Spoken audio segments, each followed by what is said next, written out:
Okay, let's get started. Good day, everyone. My name is Herman Verleeuwen. Thank to you, each of you, for being here with us today. We are really very pleased to welcome you on our first event of Companial, Joop. I'm sitting here together with Joop. He's one of the founders of QBS, and well, we have been in the ISV business for many, many years. And in the past, ISVs actually were asking us if we could host an event just for them. And actually today, Joop, the time is there. The first ISV Business Central event for Business Central ISVs. So actually, in the last few months, we worked very close with a few of ISVs to establish actually the agenda. And today, you will learn from your peers all about clouds and best practices. And you also have the opportunity to talk with actually experts and talk to them and ask questions. So actually, we want to encourage you to come off mute to ask questions any related to the topic which is being discussed. And if you're not feeling so comfortable to be on mute, you can just put your question in the Q&A, and we have moderators in the call who can answer your question. So make sure also that you go off mute when you're not asking a question. And yeah, actually with that, I will hand over to our first speaker, Linas. Hello, everyone. Thank you, Herman. So let me first of all quickly introduce myself. So I'm Lina Schneideris. In Companial, I'm a board member and VP of Technical Services.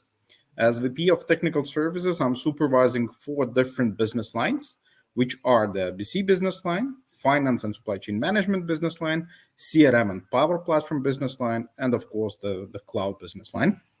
Let me shortly elaborate that you would be better aware what these service lines means, what we are doing in these service lines. So BC, Finance, Supply Chain Management, CRM, and Power Platform, this is basically our service business where we are doing the upgrades, development work, technical consultancy. We have various of package services aimed at our partners who are looking into building their capabilities or entering into the new Dynamics product. And of course, we're doing managed services where in the cloud business line, which is a bit different beast for us, we are hosting the NAV and BC on-prem instances through our self-provisioning platform. On our hosted NAV and BC instances, these instances are being used by basically more than 25K users every day. So that's a large amount of users. And we are really proud of that. So we are Dynamics all-up organization present in all the different areas of our ecosystem. And I'm really glad today that we are having the first Companial Connect event, and that for the first Companial Connect event, we have selected to do an event for our ISV partners, which we have not done before, right? So I'm really happy about that. And if this event will be successful, if you will see a value in it, and I hope that you do, we will have more of such events for ISVs. We would really love to introduce more things which would be relevant to our ISV partners because they are so important to us. And before starting, I would like to say a big thank you to all our partners who have agreed to take part in this event as speakers. They will share their experiences, their best practices, their insights. So thank you for giving back to the community. That's a very important thing as well. So really, thank you guys. Now, you see on the screen the mission and vision of Companial. So today I would like to give a short intro to you into our vision, elaborate a bit on how we understand it, how you should read it as well. What does that practically mean? Then as well on the vision. And I would like to share with you a few market insights, what we see in the market, and to illustrate how practically we are implementing our vision when we see certain market insights, right? So on the screen, you can see the vision and mission. Let me quickly elaborate on it. So the reason for the Companial team to come to work every day is basically to empower every Dynamics partner to exceed the expectations. We focus on every Dynamics partner because now we are Dynamics all up, having capabilities across all Dynamics products. And I would like to explain you the exceed expectations part, which is very important to my understanding. We want to become an extension of your operation and support teams to do an even better job when you are serving your customers, to enable you to do an even better job. We believe that your success is our success. That's a very simple formula. Talking about the vision part, right? Let's touch upon that a bit. Now, Companial, the most probably is already the largest Dynamics partner community worldwide. But our vision is to also be the most preferred community and to act as a center of expertise for every individual that has his or her profession in the Dynamics ecosystem. So we care not only about the partners as our organizations, but as well we care about the employees of our partners. We want to enable them that they would be ready to adjust to ever-changing environment, which is changing faster and faster now. So the pace of change is ever increasing, and it's not easy to stay up to date and to adjust to this ever-changing environment with the changes of a pace we are seeing now, right? So this is why we are focusing on every Dynamics professional, and we want to enable not only the organizations, but as well the employees of these organizations, right? So I hope that you now have a better understanding of our vision and mission. And let me share a bit of the market insights, what we are seeing. I hope that you will find that as a positive message. So here on the screen, you can see that based on the Microsoft commissioned research, which was conducted in June 2020, the business applications total addressable market is predicted to be $213 billion by 2025, right? That's a huge number. And of that $213 billion, $100 billion will be driven by ISVs. Looking at these numbers, we can be sure that we are in the right market at the right time. So there is a huge potential to do our business in the future. And most importantly, there is a big market opportunity for all the ISVs. I hope that you see that market opportunity as well, and that you will be ready to capitalize on it, to take a part of that market opportunity and to build something great.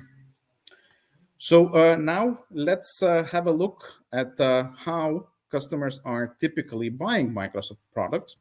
Here on the screen, you can see several motions. Let's start with the middle one, with the enterprise motion. In the enterprise motion, that's the primary purchasing motion for large customers. As we have found, these deals generally require a high level of Microsoft involvement to support the complex terms needed, right? And Business Central is not designed for large customers in this enterprise motion. So therefore, we don't see enterprise motion in our ecosystem, right? So the middle one is not so much relevant to us. There are exceptional cases, right? But in general terms speaking, the middle one is not so much relevant to us now. When talking about the self-service motion, let's take the one on the right. The self-service scenarios exists across all sizes of customers, large or small individuals or individual departments, and they exhibit specific technology purchasing needs, right? In these cases, the individuals procuring the products, they know exactly what they want and how they intend to try or buy the service. The most of the SMB apps need implementation support, and customers rely on our partners. Therefore, we don't see that self-service motion in our ecosystem would be relevant as well. So these two are not so much relevant, right?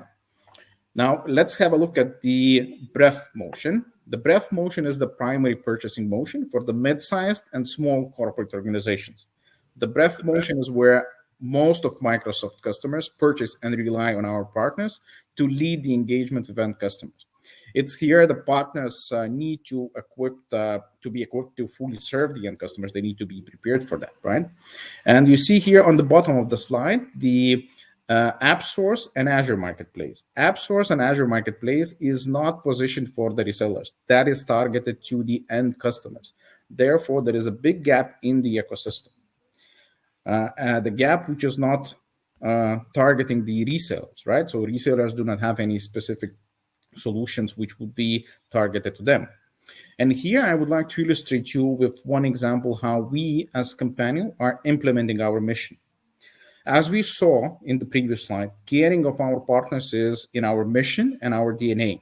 Therefore, when we have identified actually this gap in our ecosystem, we have introduced and we are further investing into our Companion marketplace, which is positioned specifically for resellers. And this is a one-stop shop that provides the best-in-class reseller buying experience, including CSP and ISV solutions. If you have not heard about it, I'm sure that my colleague Herman will tell you more about it.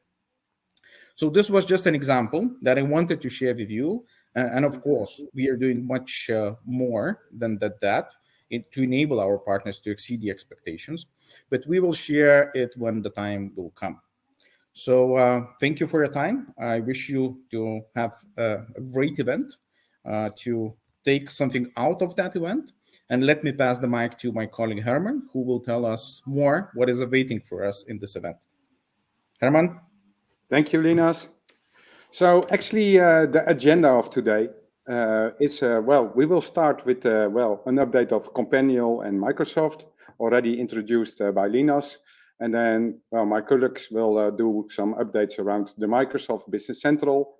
And then we will have a block starting at 1400 hours to have the best practices. 5 of our, well, close ISVs will share the best practices, and Joop will moderate that session. And then we have actually more than around an hour to ask experts. We have 3 experts in the row talking about Business Central, talking about marketing and channel development. And actually then the mic is completely open to ask any questions you would like to raise. And then at 1600 hours, we will do some closing, give you the useful links, but also share the presentation. So you can take pictures today of all the presentations, but you will also receive the complete slide deck as presented, as well a link to the recording of the complete event. So I forgot actually to introduce myself. I'm Herman van Leeuwen. I'm the ISV lead. I'm driving the ISV motion actually within Companial. I'm here actually from the beginning, from QBS beginning, together with my dear friend Joop. And actually a few years ago, well, ISVs were asking us if we can also help them from a marketing perspective, but also from a distribution perspective. And together with, well, my nice colleagues, I'm currently driving that motion.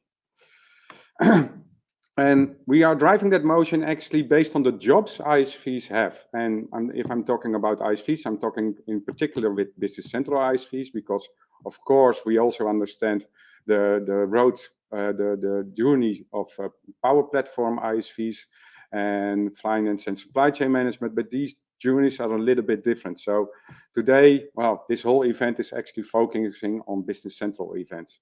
And it actually is, well, mainly 4 steps if they are moving to the cloud. First of all, they have to prepare themselves, get trained, have the latest knowledge and skills, but also change the skill set. I'm pretty sure that Michael will talk also about the new skills that his salespeople need. So you have to prepare yourself before you can, well, start actually your cloud journey. And then the second step, well, that's the development of the solution, but in a different way. You have to develop the extensions, but also you have to make that your DevOps are in place, because actually, well, when I started with Navision back in 1999, well, we implemented Navision just once, and then after 3 years, I was still looking if the server was running, and that was actually it. Well, today we all know that, well, you have to have a complete maintenance and DevOps in place to make sure that your extension is running, well, every minute, every second. So maintenance is key, but also having these upgrade services, also to move your legacy to the cloud, you have to invest a lot over there as an ISV. And then last but not least, and Joop, you have a saying that once you have developed your solution, it takes more or less the same effort to make it successful. Then the whole publishing starts, marketing, but also channel building, new reseller enablement, because in the cloud you have different sellers, but also different buyers. And of course, you also need to have a marketplace where partners and customers can, well, hassle-free order their solution like they are used with any other solution. So There are a lot of tasks coming to ISVs when they are, well, more or less moving to the cloud. And I've seen the attendee list for today. There are ISV in this calls who are, well, actually already there.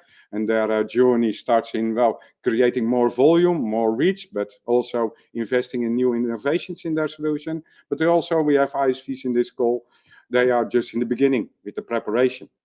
And actually, if we talk about Companial and ISVs, actually, we would like to cover actually all steps. So we want to support our ISVs in any step. So actually, if you look at why is Companial a merge of Plataan, One-Click Factory and QBS, you can read it. Plataan is, well, they are the best actually in train partners and also development training. As you probably know, Plataan is also developing the training for Microsoft themselves. So if you follow Business Central training, it is, well, developed actually by Plataan. We have Vincent and Stephen in the call today, later on today, so they will tell you also and explain you a little bit about, well, the need for training, what the purpose of training is also for you as an ISV. And then One-Click Factory, our development services who are, well, helping our ISVs and resellers in developing and publishing their solution in the right way, but also setting up a DevOps environment to maintain your solution in a proper way. And then QBS, as you all know, we are a value-added distributor. Our task towards ISV is to make sure that the solution is sold. So we will market the solution among our resellers, make sure that resellers will find your solution among all these solutions, but also make sure that you can train the reseller, make them and do the enablement for cloud. So everything to, well, actually sell your solution in a volume way, because cloud is all about volume. It's all about short implementation times and making sure that your solution is, well, sold in a multiple way. Actually, you need to sell it in a multiple way because you need to cover the cost for all these developments, right? Yeah. Yep. Let's say next slide. So actually, if you look at Companial today, well, we are, of course, proud Inner Circle partner. That's why our CEO is not here today with us. He is at one of the Inner Circle events. But we are a gold partner, not only for ERP, but also for cloud. We are a gold certified partner for enterprise solutions, but also for the cloud platform. We are an official ISV development center, and we are an official learning partner. Actually, together, well, we already spent around 20,000 hours on development on F&O even. So we are not even Business Central focused alone, but also we also do more and more on F&O or FNS as it's called today.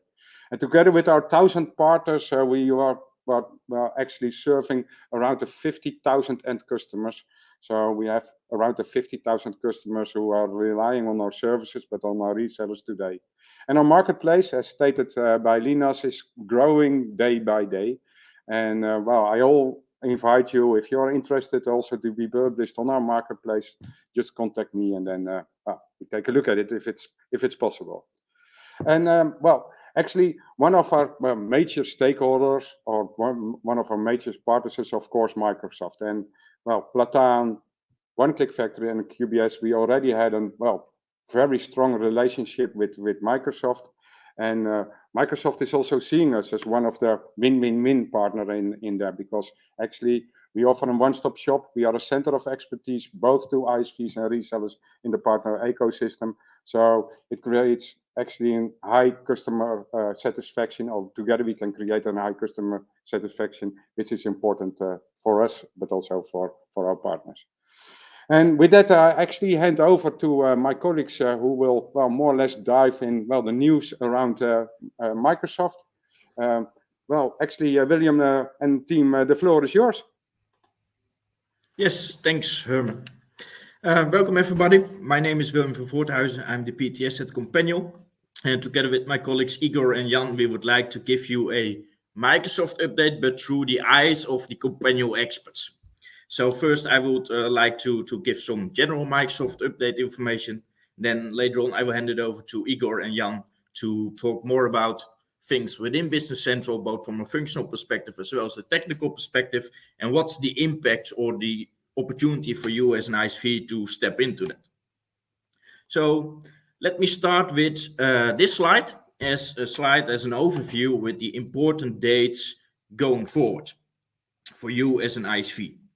So not specifically a date, but we now all see that Windows 11 has been rolled out, and this is a typical example where outdated solutions are not supported anymore. So as you know, NFV 2017 is not supported anymore.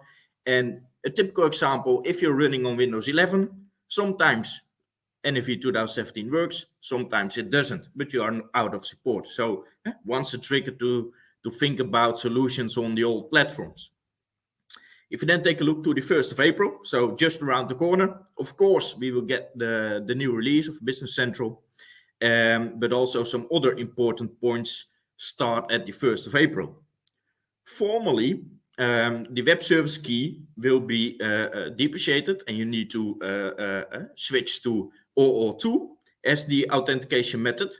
And in the official documentation, it was said that this will start at April 1st, but it's good to know that there is a longer time to switch, but at the 1st of October, the web service key will be really depreciated from the Business Central SaaS environment. So on-prem, it's still doable to stick to web service key for now at least, but for SaaS, officially, it stops at 1st of April, but it will be really, so technically, enforced from 1st of October in 2022.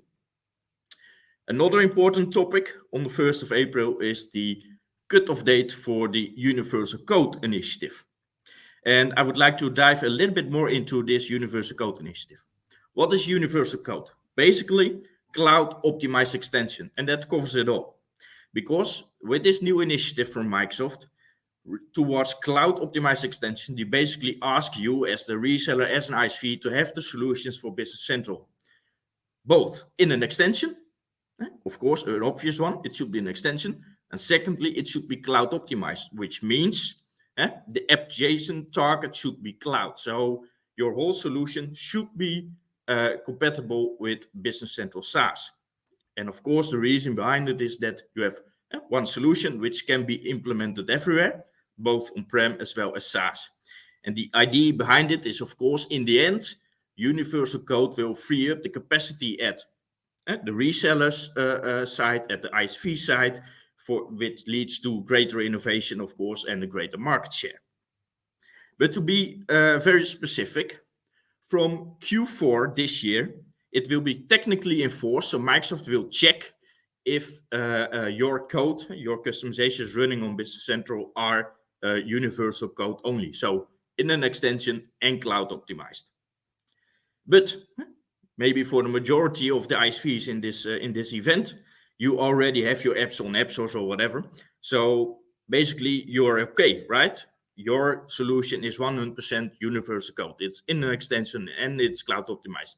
Then you don't have to worry about anything.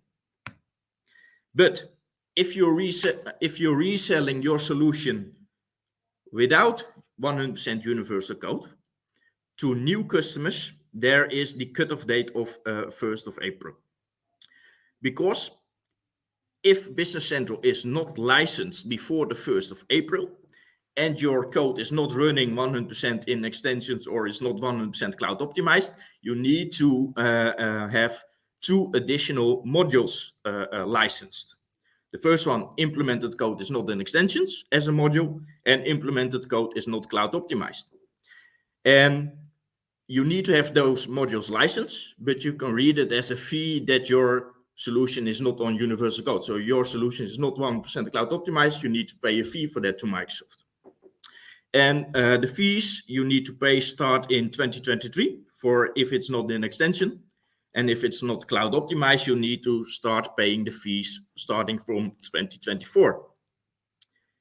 And in scenario 3, if you're selling non-universal codes to your existing customers, so in the last slide we were talking about new customers, and new customers from this day on, I won't assume that those will be licensed before 1st of April, so then this will be the case.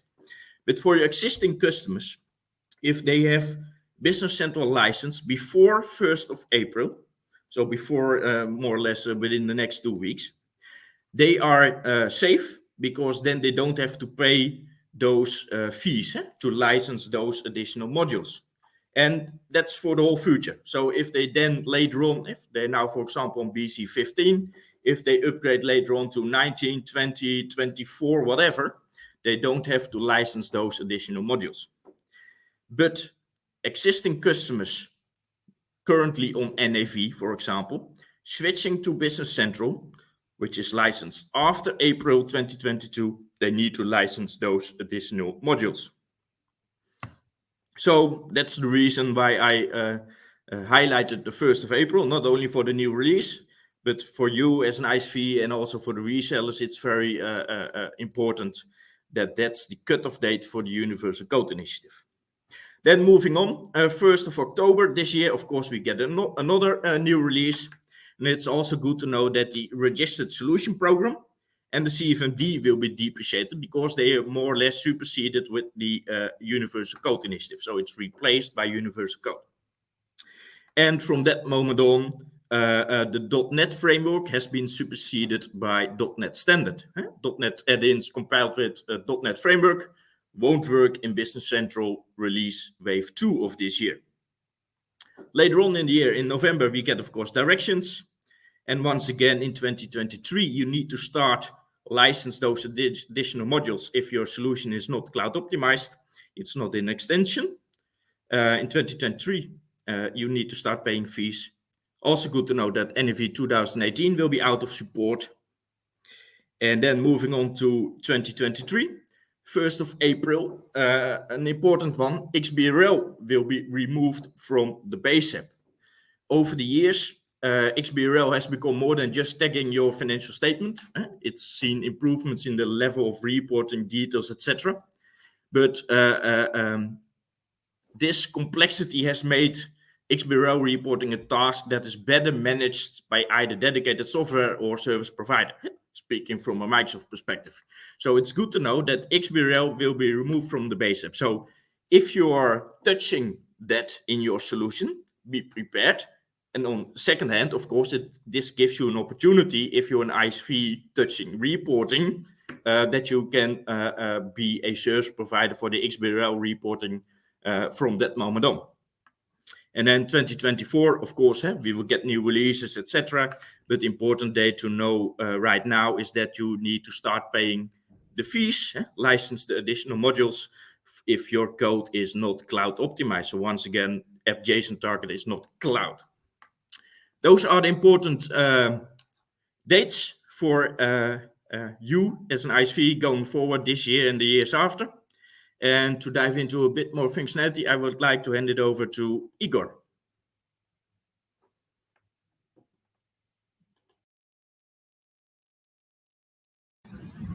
Thank you, William, for a great update.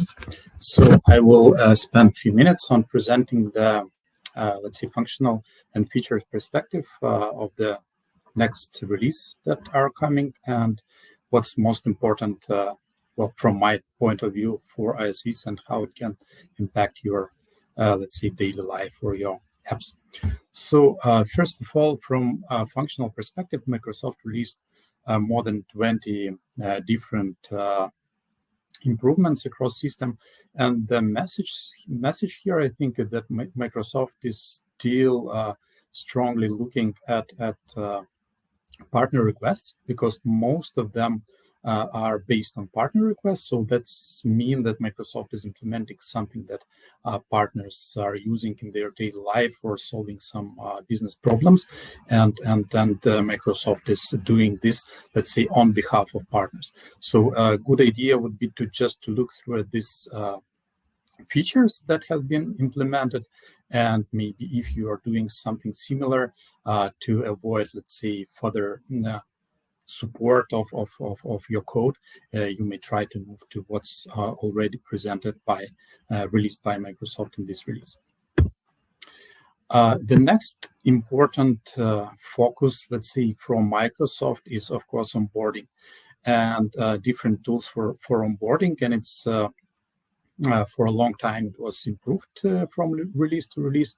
And latest news is, let's say, that you can implement your own context-aware links in the help pane that looks, let's say, similar to all other modern Dynamics 365 products.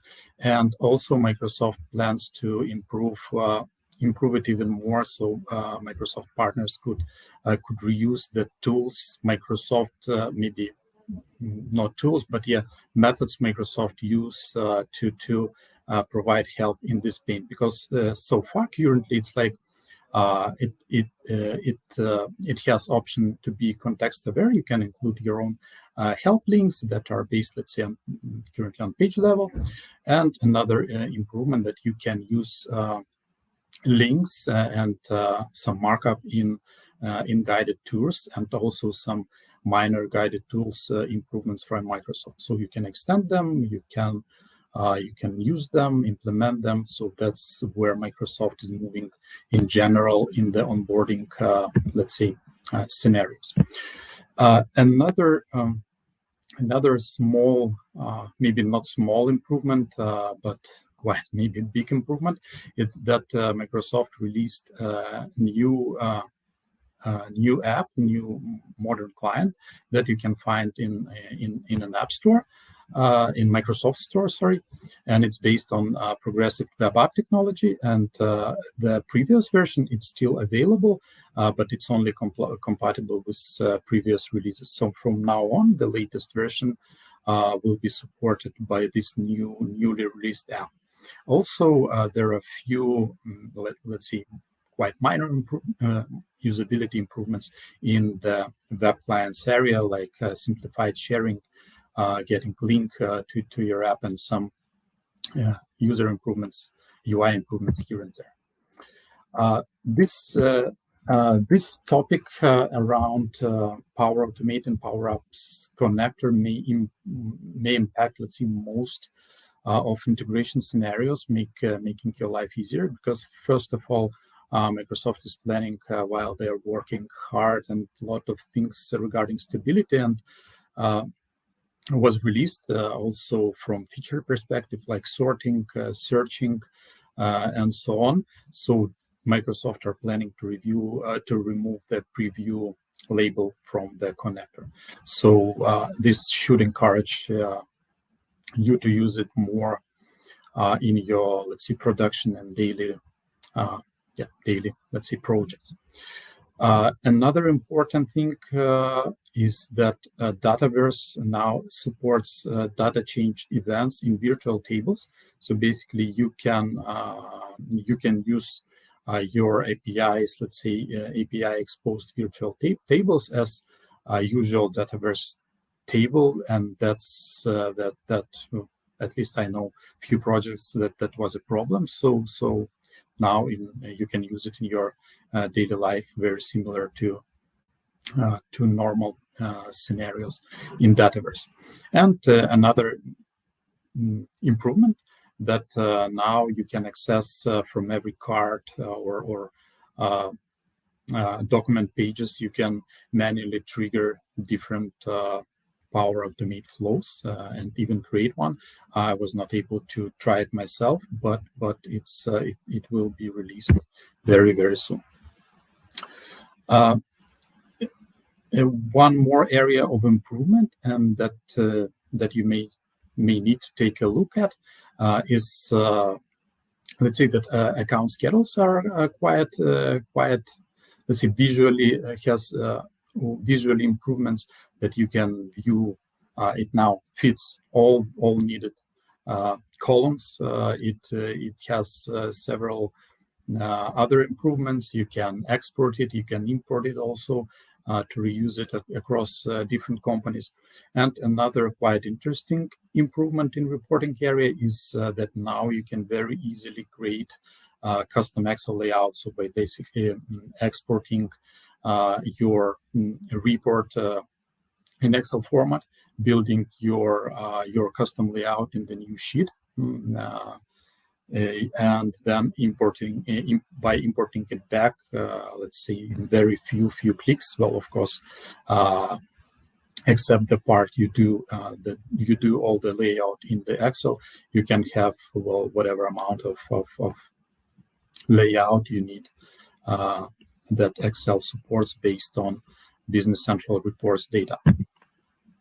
And finally, of course, it's not the last but not the least, it's multiple improvements across integrations with Microsoft 365 other products and other integrations. So first of all, a few enhancements in the card that you can share in Microsoft Teams. So in Microsoft Teams, so it's visually improved, and have other minor improvements. Well, again, from a user experienced side.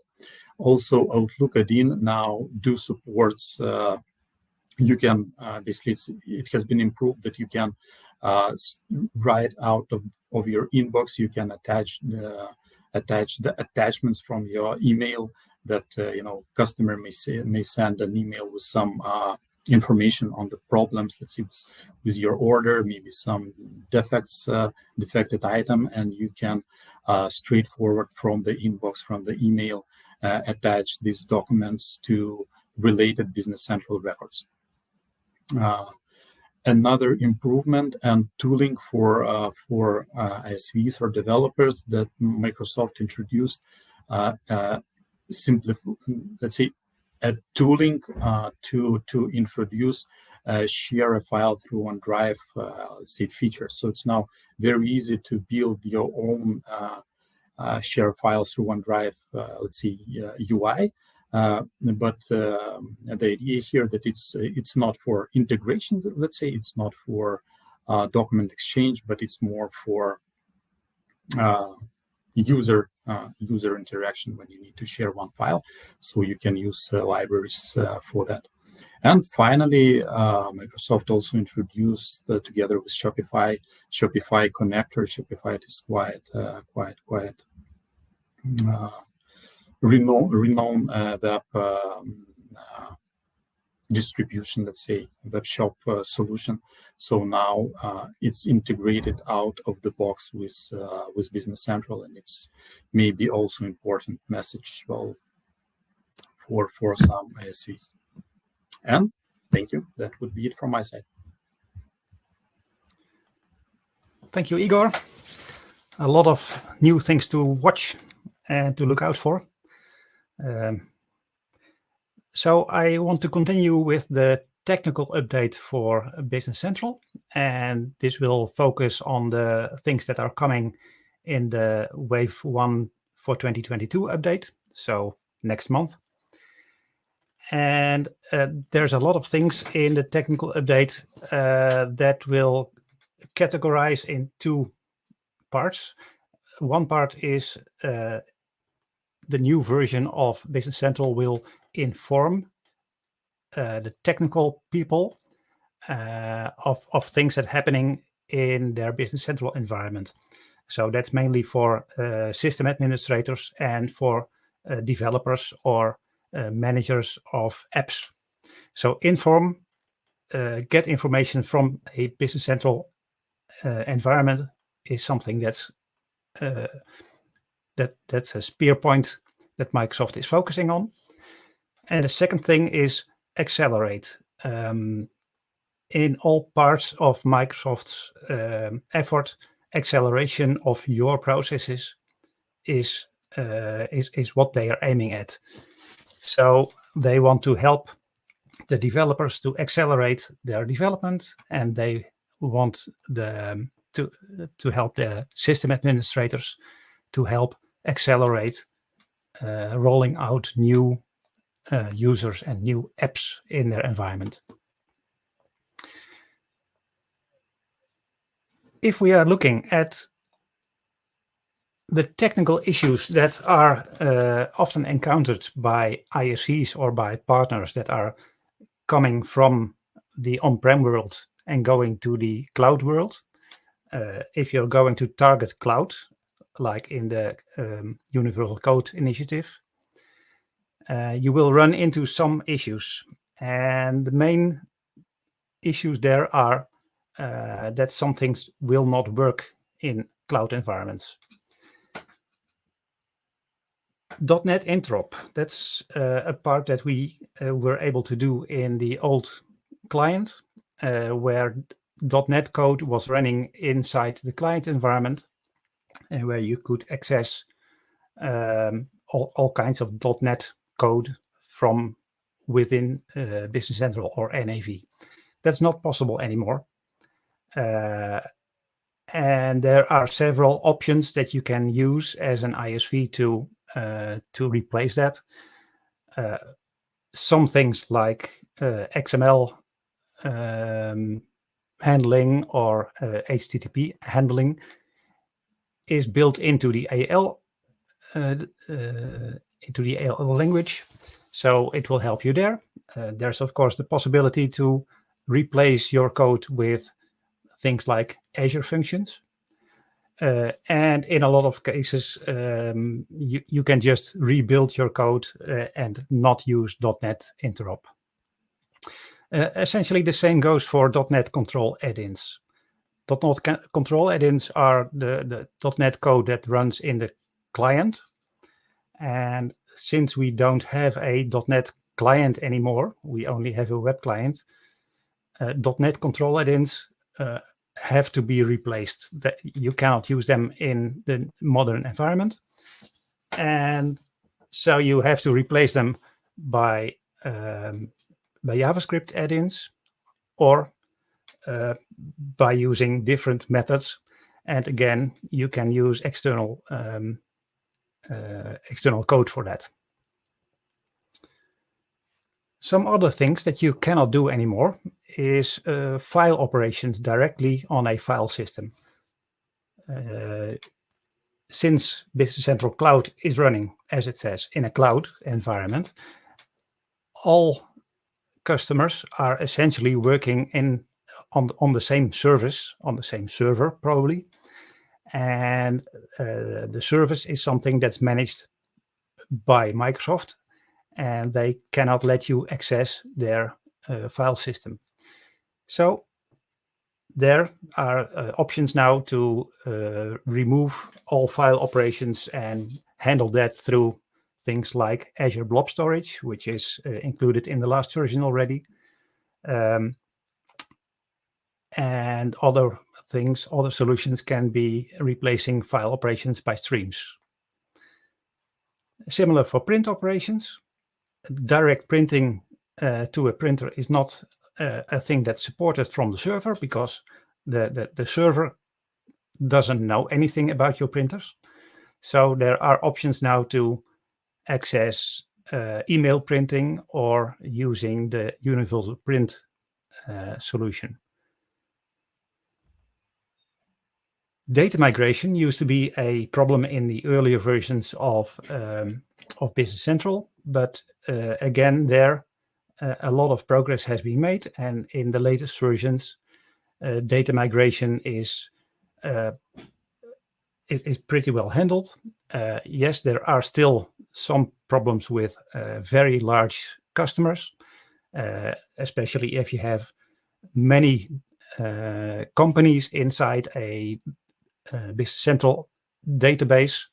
Then migrating all of your companies in one go will probably not work. So you have to split that up. But even then, data migration is essentially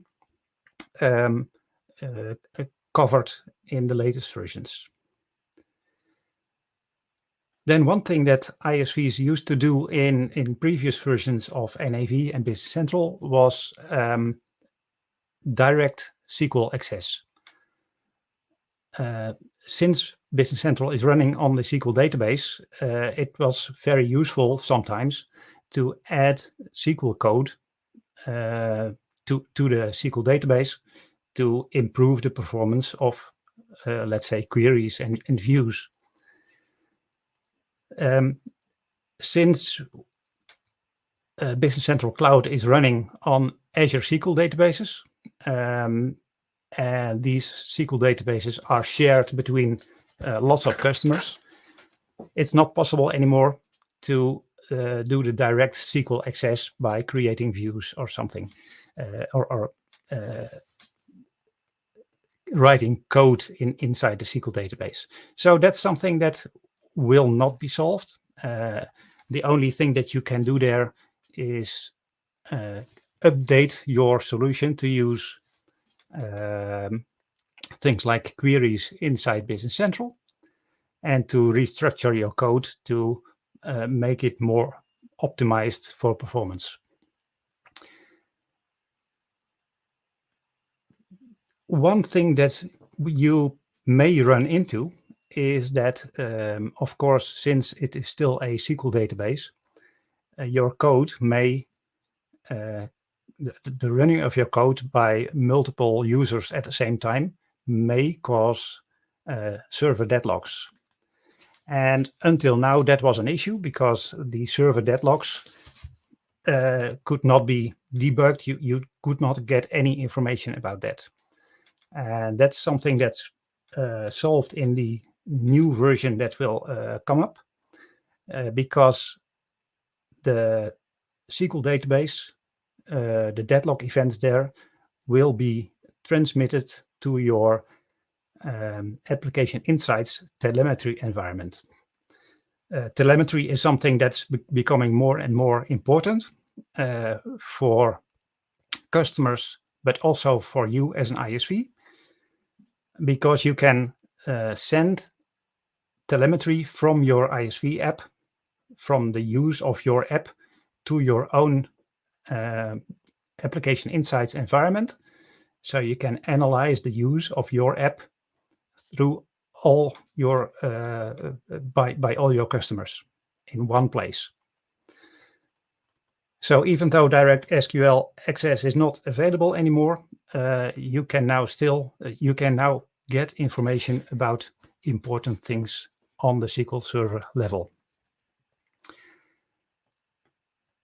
The next thing that is important for an ISV is that the pace that is kept from Microsoft, that is coming from Microsoft, is ever increasing. So a technical issue will be keeping up with Microsoft, and that's something that you need to prepare for if you are going to roll out your solution inside AppSource, inside the Business Central cloud environment. You need to keep up with Microsoft with all the updates that are going there. In an on-prem environment, you could skip a monthly update if you didn't need it. In the cloud environment, you cannot skip updates, so you need to be prepared for every month update. So let's look at the updates that are coming in the next version. This is more or less the list of things that are coming, and I have grouped them into two columns called administration and development. Administration is something that is done by an administrator from within the Business Central client, and development is something that's done by a developer, and often using the AL language in Visual Studio Code. Some things are a bit unclear where it's supposed to go. What I highlighted in orange are two things that I think are important to set up if you haven't done that yet. The first one is what I already mentioned, is telemetry, and I highlighted database deadlocks because that's new in the next version. You will get information about database deadlocks, as I said earlier, but there's more coming. There will be more error information sent to the application insights environment, and you will get more. You will also get information about if a customer activated something called detailed telemetry. That will help you determine which session is sending more telemetry, so it will help you to focus on that session to get to do your bug fixing or something. What's also coming is something called user ID in telemetry. telemetry by default is anonymous.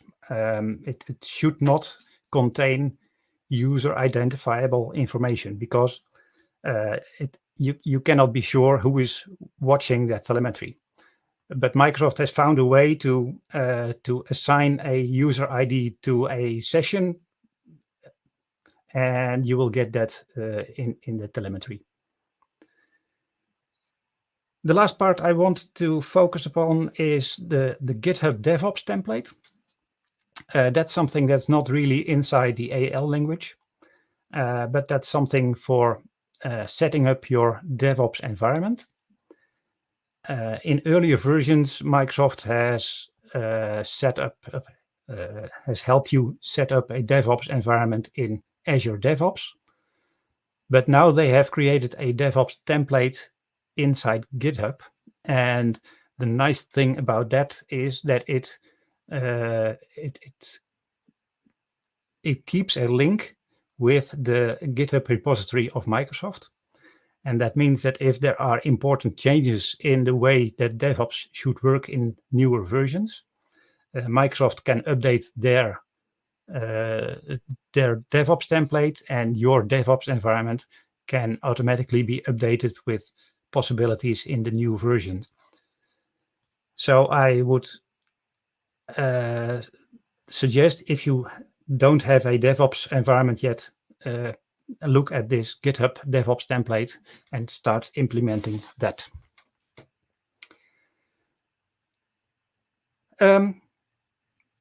That's it for my side. We would love to continue our ISV event. And what we want to do right now is share 5 best practices with you all. And I think that's great to learn from others. I'm enjoying a lot working with partners and ISVs over the past years. And both Herman and myself have talked a lot with all kinds of different ISVs. And it's good that we now have a great mix of different ISVs in this hour with best practices. They have had different challenges, different tasks to fulfill, and it's really good. And I hope that it's also informative for you as an ISV, and that it also not only gives you the information, but also the stimulation to continue with your job. And where we can help, of course, as Companial, we'll do. And very important to remember that each of the 5 ISVs have roughly 8 to 10 minutes to do a elevator pitch. So that's something that will be challenging for some of them at least, but I'm sure we will make it. And I would like now hand over to John as the first one. So John, the floor is yours. Good afternoon, everybody. I'm John Stoddart. I do business development for Excelsys, who are a cloud-based HR solution. We've integrated with BC and NAV since version 5, so we're quite old hands at this. I wanted to do a sort of something slightly different. I wanted to do a case study of how we've successfully operated within the ISV channel. And I wanted to talk about something really specific that happened probably over the last 18 months. And I used to go and sit on the Will McEntee's monthly QBS ISV call. And about 18 months ago, at the back end of one of these calls, a guy called John Ryder popped up and started to talk about how Equitu, the company he was working at, had developed a new cloud payroll that integrated with BC called Miracle Pay.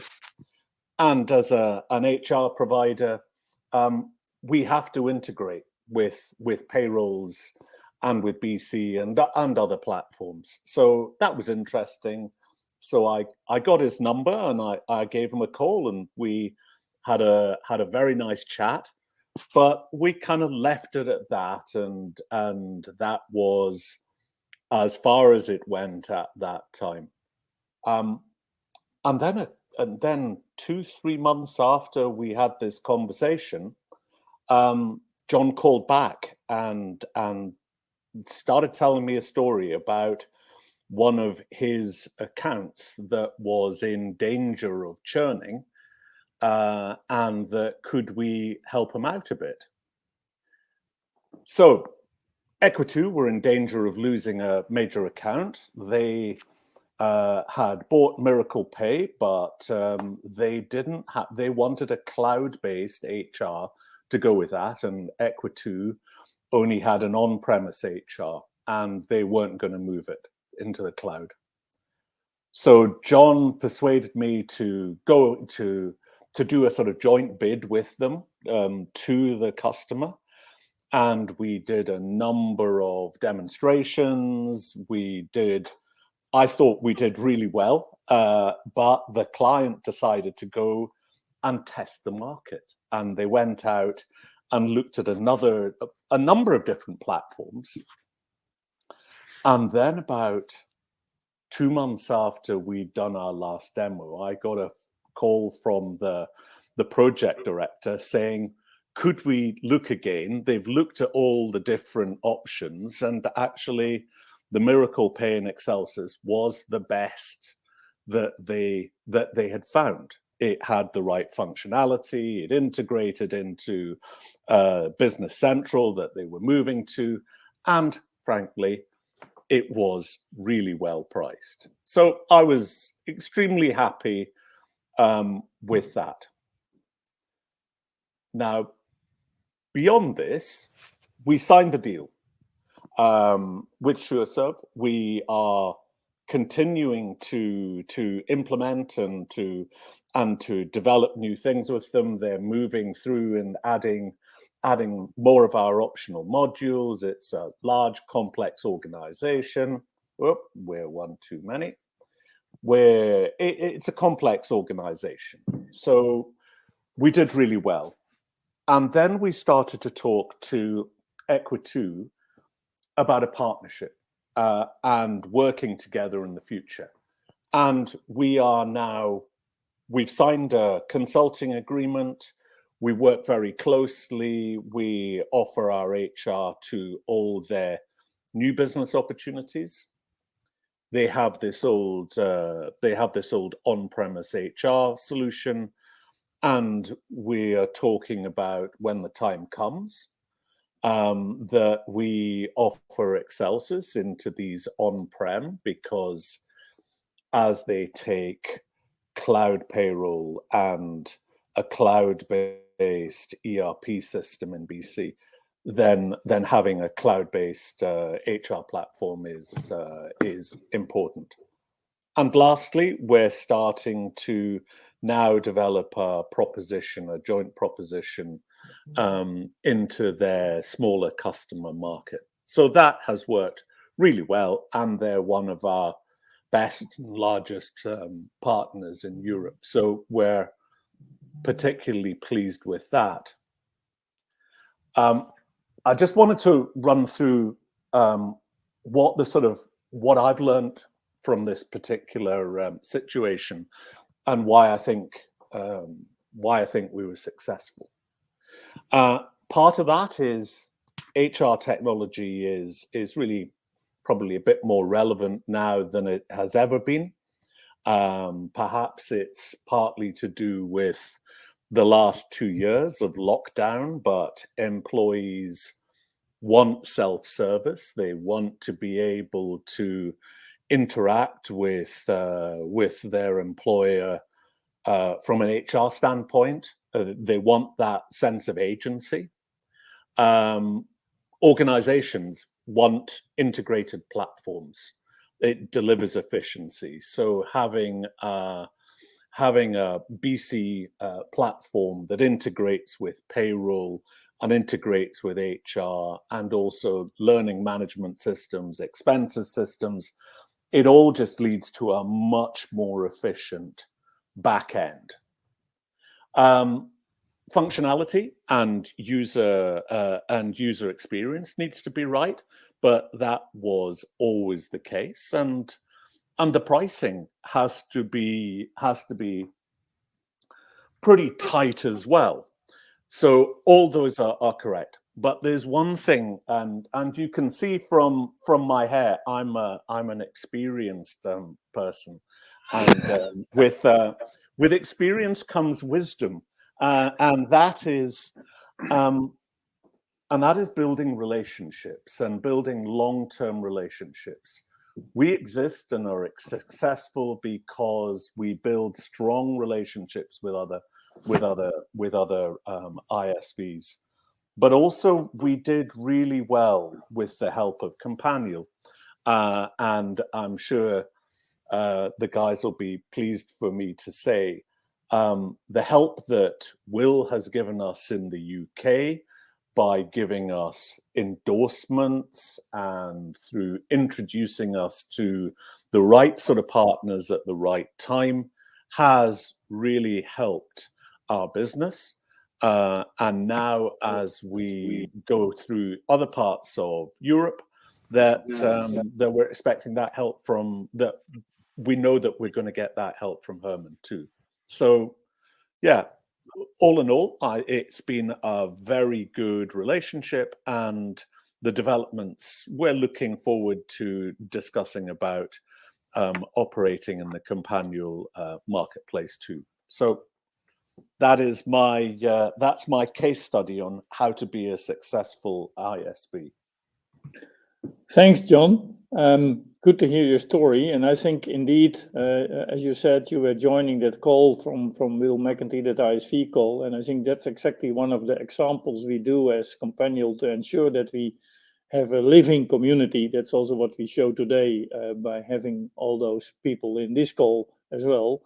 I have one question for you, John. And of course, later probably in the Ask the Experts, we can come back to a couple of points. But you clearly mentioned value for money is critical, because that's one of the things I've seen quite often with ISVs, that they are thinking of too high pricing, because so that's a bit a chicken and egg problem, we say in the Netherlands, because of the fact that when you have a low price, you need a high volume. So, and when you have a low volume, you need a high price. And at the beginning, you have a low volume, but I'm sure that for ISVs, it's very crucial that you have a proper pricing, which is could be a challenge, because in many cases, those customers need probably 4 or 5 ISV solutions. And when you've done triple or quadruple even the BC price by all having these solutions, then it suddenly gets unacceptable for the customers. How do you experience that, and how have you solved that?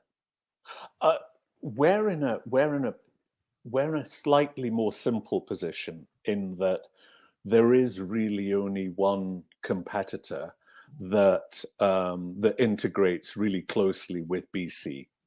And so as long as we have better functionality and a lower price than our competitor, then that's fine, yeah. we're in a great situation. So that's pretty simple.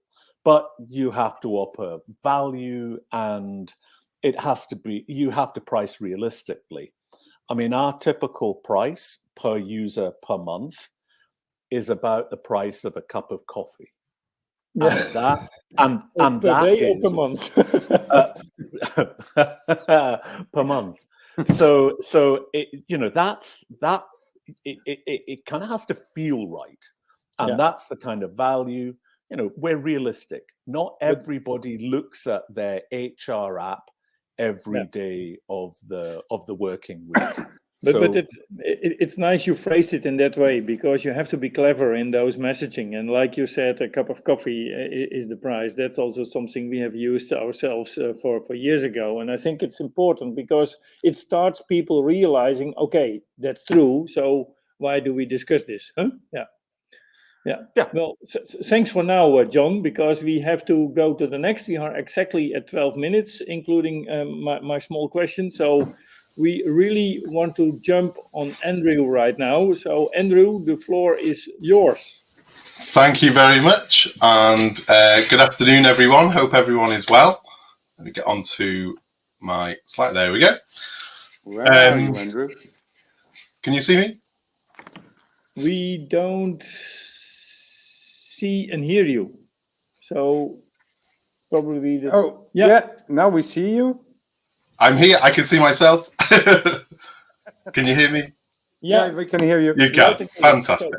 Thank you very much, guys. Thank you. Good afternoon, everyone. I hope everyone is well.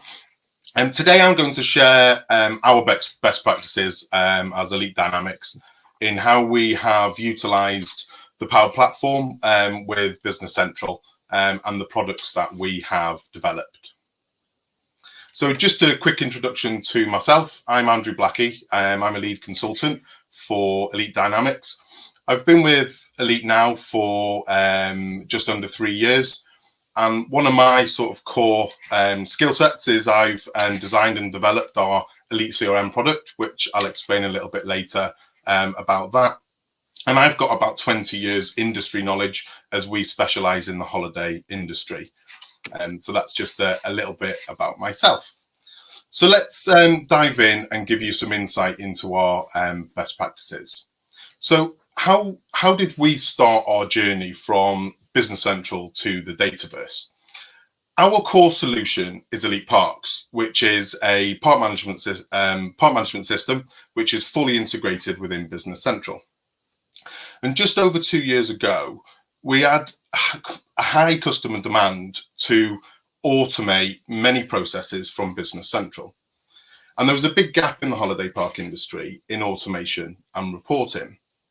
80% of our customers were manually sending documentation to their customers on a daily basis. It's crazy. And 65% of our customers were manually extracting data from Elite Parks, Business Central, to Excel for reporting and analysis. Some of them still do today, which is great, Excel, but that's where they're getting their core reports from. So how did we plug this gap? We looked into various different areas and still some areas that we still do now, which is the standard Business Central reporting. We've seen some examples in previous slides. But that didn't really give us what the customers truly needed. We looked into Power BI integration directly into Business Central, which is something that some of our customers do, but it didn't go all the way. Third-party integrations.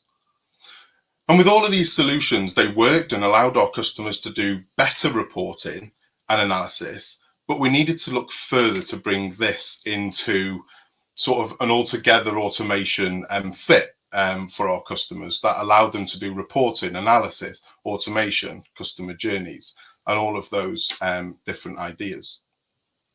So to achieve this, what we did is we built our own bespoke integration to the Dataverse within Business Central. And this enabled us to use Elite Parks, our core product, and allowed that information to be available on the Dataverse, which of course opened the door to the Power Platform.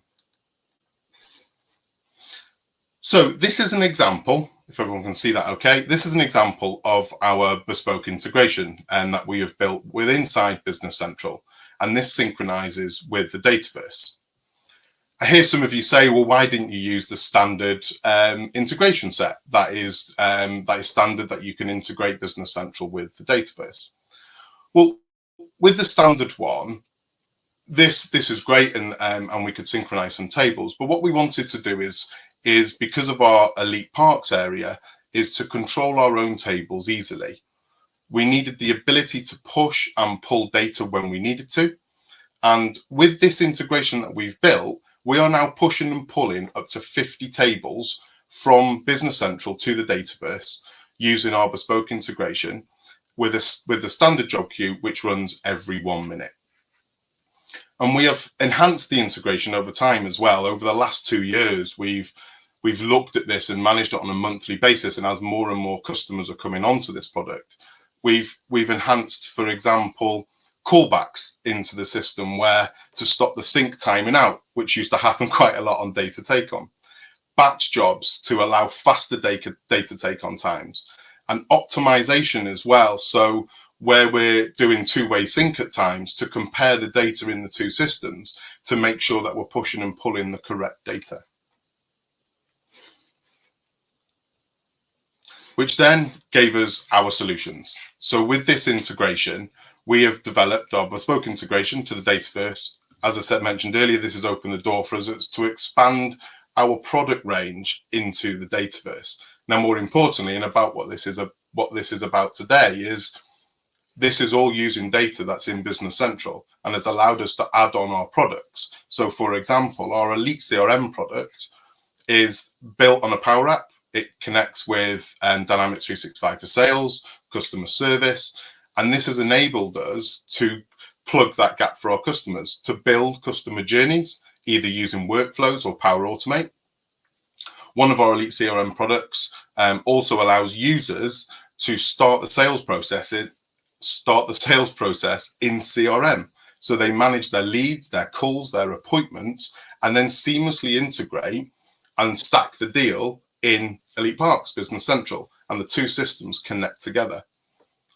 And within the last 18 months, by doing this just with Elite CRM, 90% of our new business deals purchase Elite CRM as an add-on product to Elite Parks. So they have Elite Parks Business Central as their core transactional data with all the finance, and then they purchase Elite CRM on top. And then, of course, have further integrations such as the marketing products and things like that. We then have Elite Power Apps, another one of our products, where we are building bespoke canvas and model-driven apps that will write transactional data directly into Business Central. So this was an area where in our Elite CRM product, where it's mainly for automation, reporting and journeys, what it allowed us to do with the Power Apps is we built a separate integration, if you like, with the Dataverse that allows us to write data back down and allow users on the holiday parks or in various industries to be able to manage it on their phone rather than on desktops and various things, but using our park management data. We then have Elite Analytics. And now Elite Analytics is our Power BI solution built entirely using data from the Dataverse. And what's more importantly with this one is that it allows us not just to use with Business Central. So we've utilized the Elite Analytics tool to work with Business Central, but will also allow us to work with other products also. And then finally, Elite Manufacturers, which is another Power App where we're leveraging the Power Apps portal with this use for, this is actually holiday home manufacturers. And we've also got a product there that can utilize the Dynamics 365 customer service bed as well. Thanks. No problem. One more slide and then I'm all done. So that then has given us our data model, which looks like this. And this brings the Power Platform and Business Central together. The bottom section showing what we have now made available on the Dataverse with this bespoke integration. And this has now allowed us to utilize all of the Power Platform to sell additional products to our customers that work seamlessly with Business Central. Thanks, Andrew. I've a small question for you, because it's your example is nice, because in the past we would have done these modifications. We would have tried to do all these modifications in NAV or BC, and right now you took the decision to solve it through Power Platform. That's yes. in our opinion, also the way to go, because when something is not really in the core, you better solve it through Power Platform instead of in Business Central. How do you see that? 100%, and it's one of the things that, as mentioned in the earlier slides, that we tried to achieve, and we just couldn't get quite all the way. And when we built our bespoke integration, it allowed us to have full control and open up the door for Power Apps. And we're only on the sort of the start of the journey, if you like. You know, yes. we've got a long way to go with. You know, we've got 2 or 3 customers now who are using the Power Apps portals.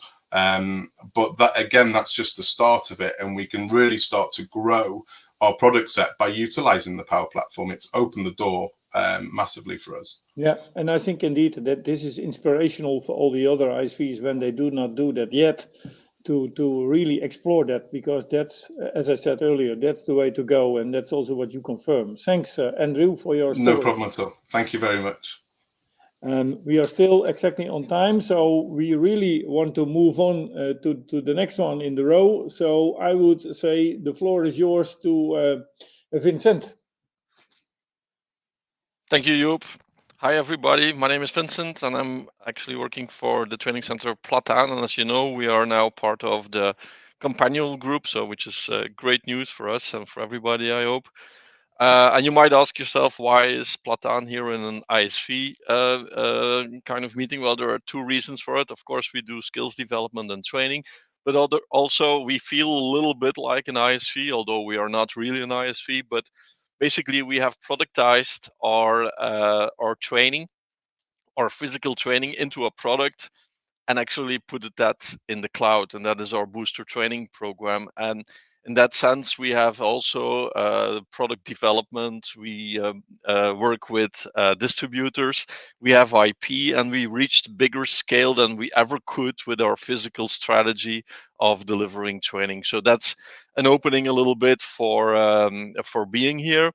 And what are we going to talk about is about the high-performing organization. And this links with what John was talking about with the HR topic.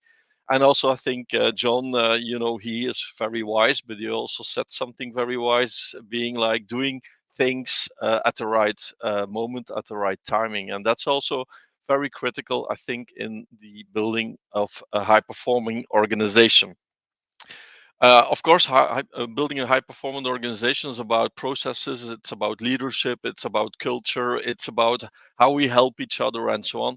But today we will focus on, let's say, skills development for people. And of course, our people, what do we know about people in our organization is that we have a shortage. And I was also informed by Herman that there was also a partner survey by Microsoft that confirmed this, that all partners are experiencing a shortage of resources.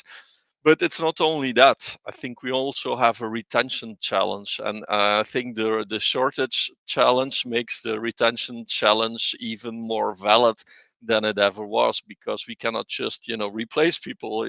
It's we have a shortage, so it takes a long time to find them. And you see here some statistics, a lot of people just leave in the first week or in the first year.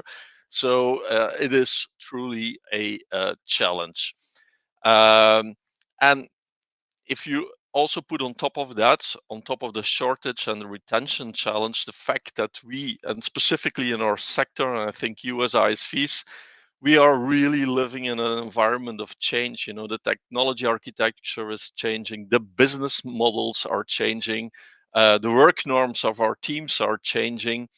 We have to switch from project to product organizations, and we might have to shift a number of job roles as well, because the technology change fuels some other changes as well. If you think about infrastructure, for instance, and the job roles in that domain, those have really dramatically changed, I think, over the years, right?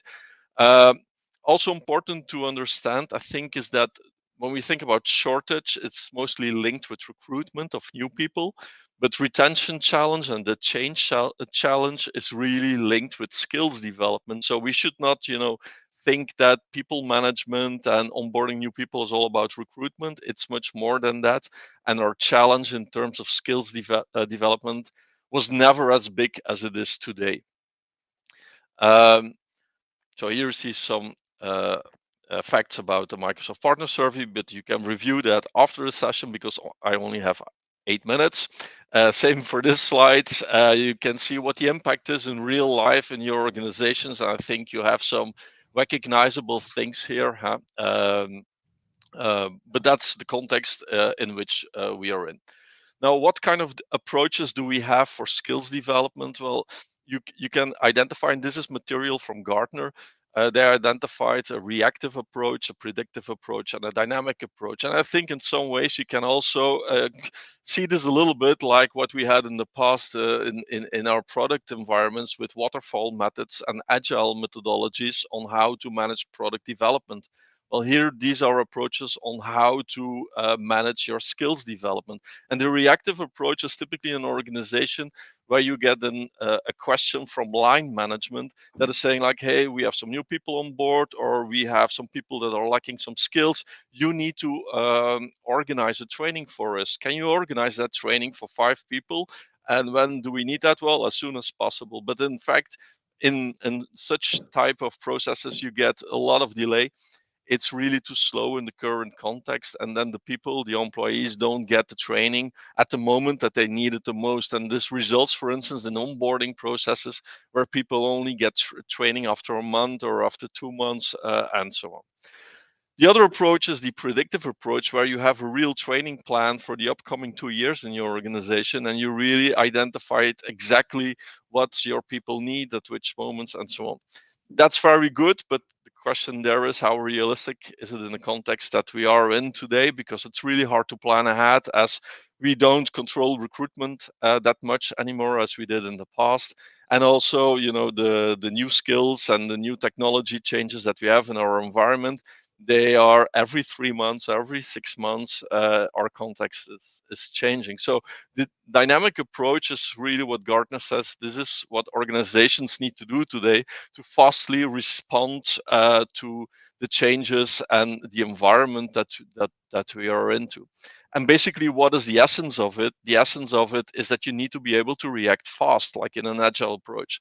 You need to be able to deliver the training when it's needed most, in the first week of onboarding, and when people really are up to a new project, for instance, or face new challenges in their product development. You have to train for the skills used, and that means that it needs to be linked with your business goals, with your best practices in the organization. You need to know what you are doing, when you are doing it, and when that your people need those skills. And to do so, you still need formal training plans, says Gartner, but you also need things like skills accelerators. Let's have a look at those. So formal trainings, that means just like we know it up until today, training programs. But of course, these training programs need to focus on the skills used. Don't follow training for training, but training to get out of the training with more skills than you jumped in with, and with relevant skills. So you need to be able to execute those training programs the moment that they are needed. They need to be engaging, and also you need to make sure that even today, when we cannot just recruit the ideal candidate anymore, you need to be able to train the candidate who is not so ideal. That means that some people just need more time to learn. Some people just learn in a different pace than others, but they are able to also perform for your organization after a while. So that's not a bad thing. You just need to be prepared to make that happen. Recruit for closely related skills. Make sure you have skill coaches in your organization. Make sure that you can do the learning at the right moment, that you have continuous feedback, continuous learning, and that there is transparency about the learning process between employees and your organization. This is what Gartner says that your organization needs to do if you still want to remain competitive in your market. Okay. Good. How can this look like? Well, if you see, like here, for instance, a person who has just started, you can be sure that this person is already motivated to learn. So you don't need to focus too much anymore on building a learning kind of culture for your people, because a majority of the people want to learn. So if they have the possibility to learn, they really want to do that. The thing is, you need to make sure that you start your learning, or you are able to start your learning at the right moment. And for new employees, that's in the first week of their onboarding process. So the moment they jump into your organization, you need to be able to fuel them with learning. And that learning needs to be relevant, that learning needs to be effective. And in the end, it needs to reward them with new skills and with self-assurance, so that they can engage and assist in their first jobs. And it's very wise to align in that process of the formal learning to also in your organization to appoint a skills coach. And that is somebody who basically links the participant with the internal learning of the organization. And that means, what are your best practices? What is the industry knowledge that you need? And how can they do peer learning? Also, a connector manager is not a bad idea in the organization. That's somebody who can connect those new people with the right people in your organization. And if you have all these things in place, your chances that your new recruits will stay longer in the organization are much, much higher. And I think in this context, that's really important.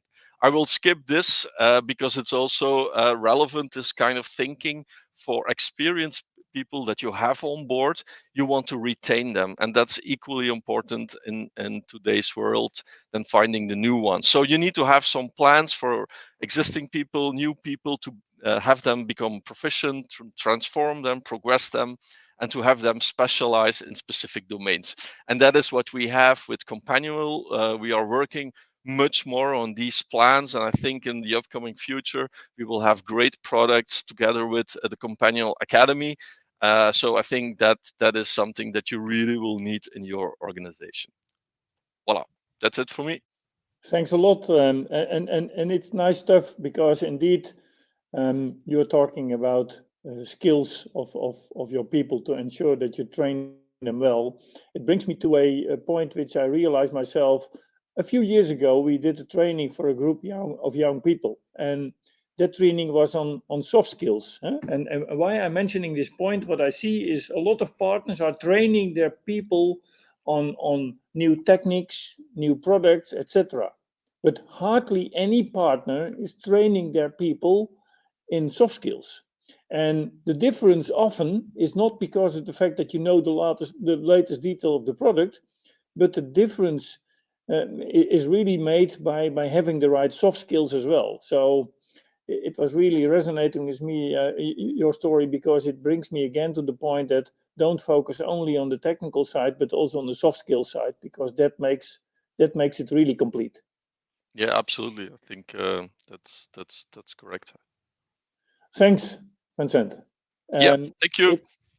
And we are still 100% in time, so that's good. And that is also the challenge for the last two in a row. So I would like to give the floor to the friends of Birds and Hillstar and 4PS, Klaas and Johan. I hope you both are in. The floor is yours.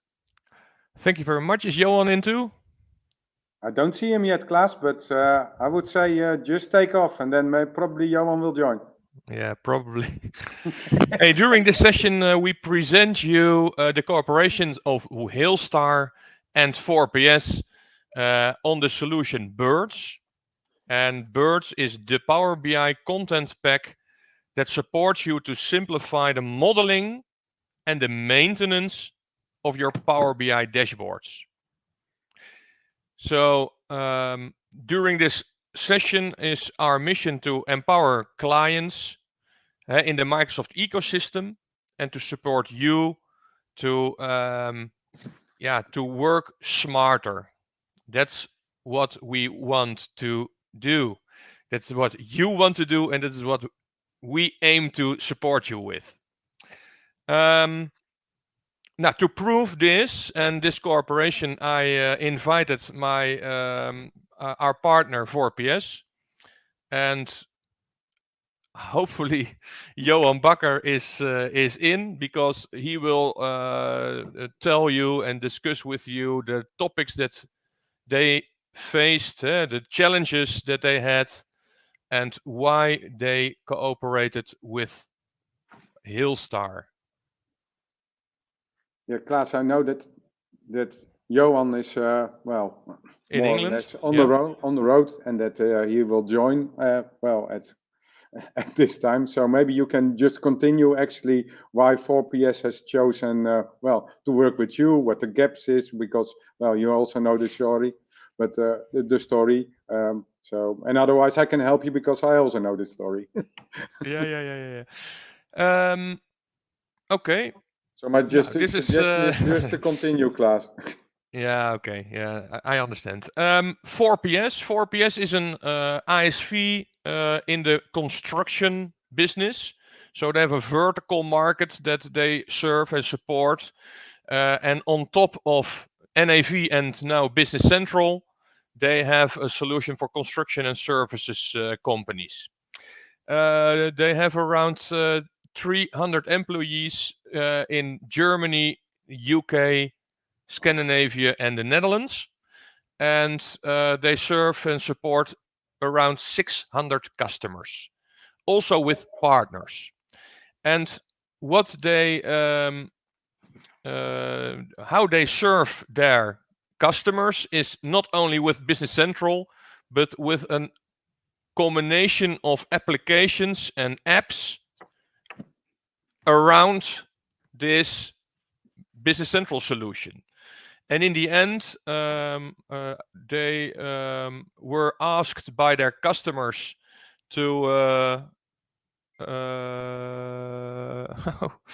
now Johan, okay, Johan is apping me, but in the end, they had one big challenge, and that was when they were developing dashboards in Power BI and making connection to their own solution and making models. They saw that, hey, they had 1 or 2 consultants working on this topic, and the maintenance and the knowledge that you need about Power BI and the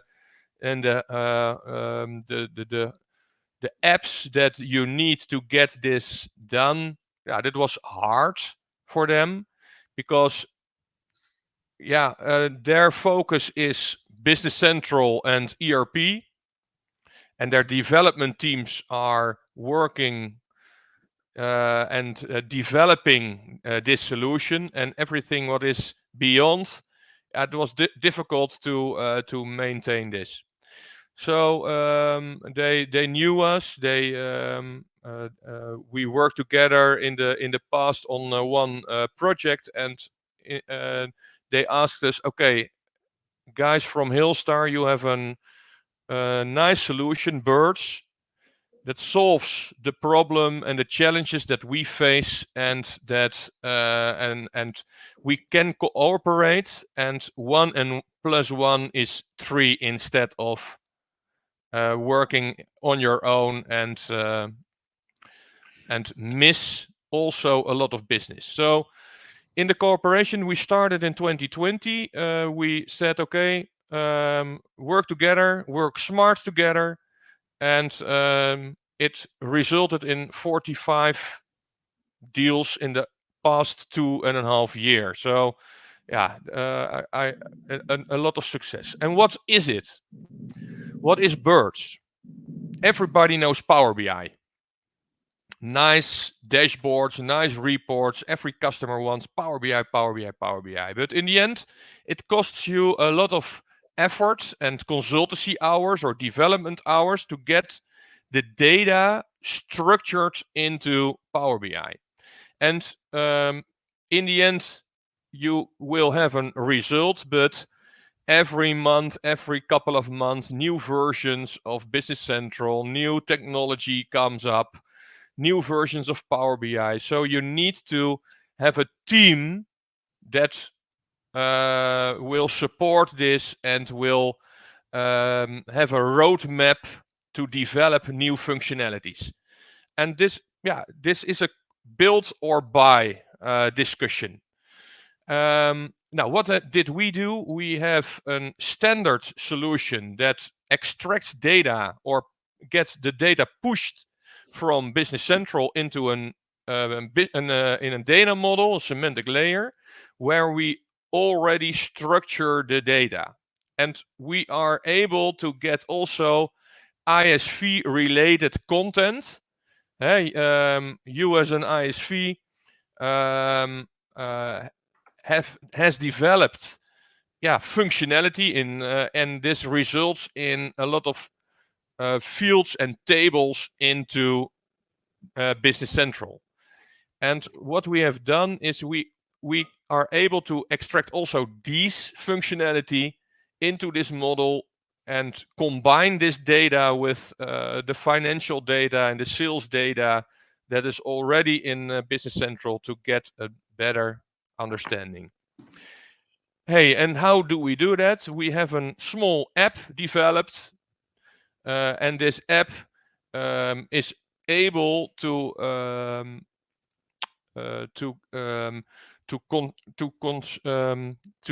make changes to this model, to add also other source systems.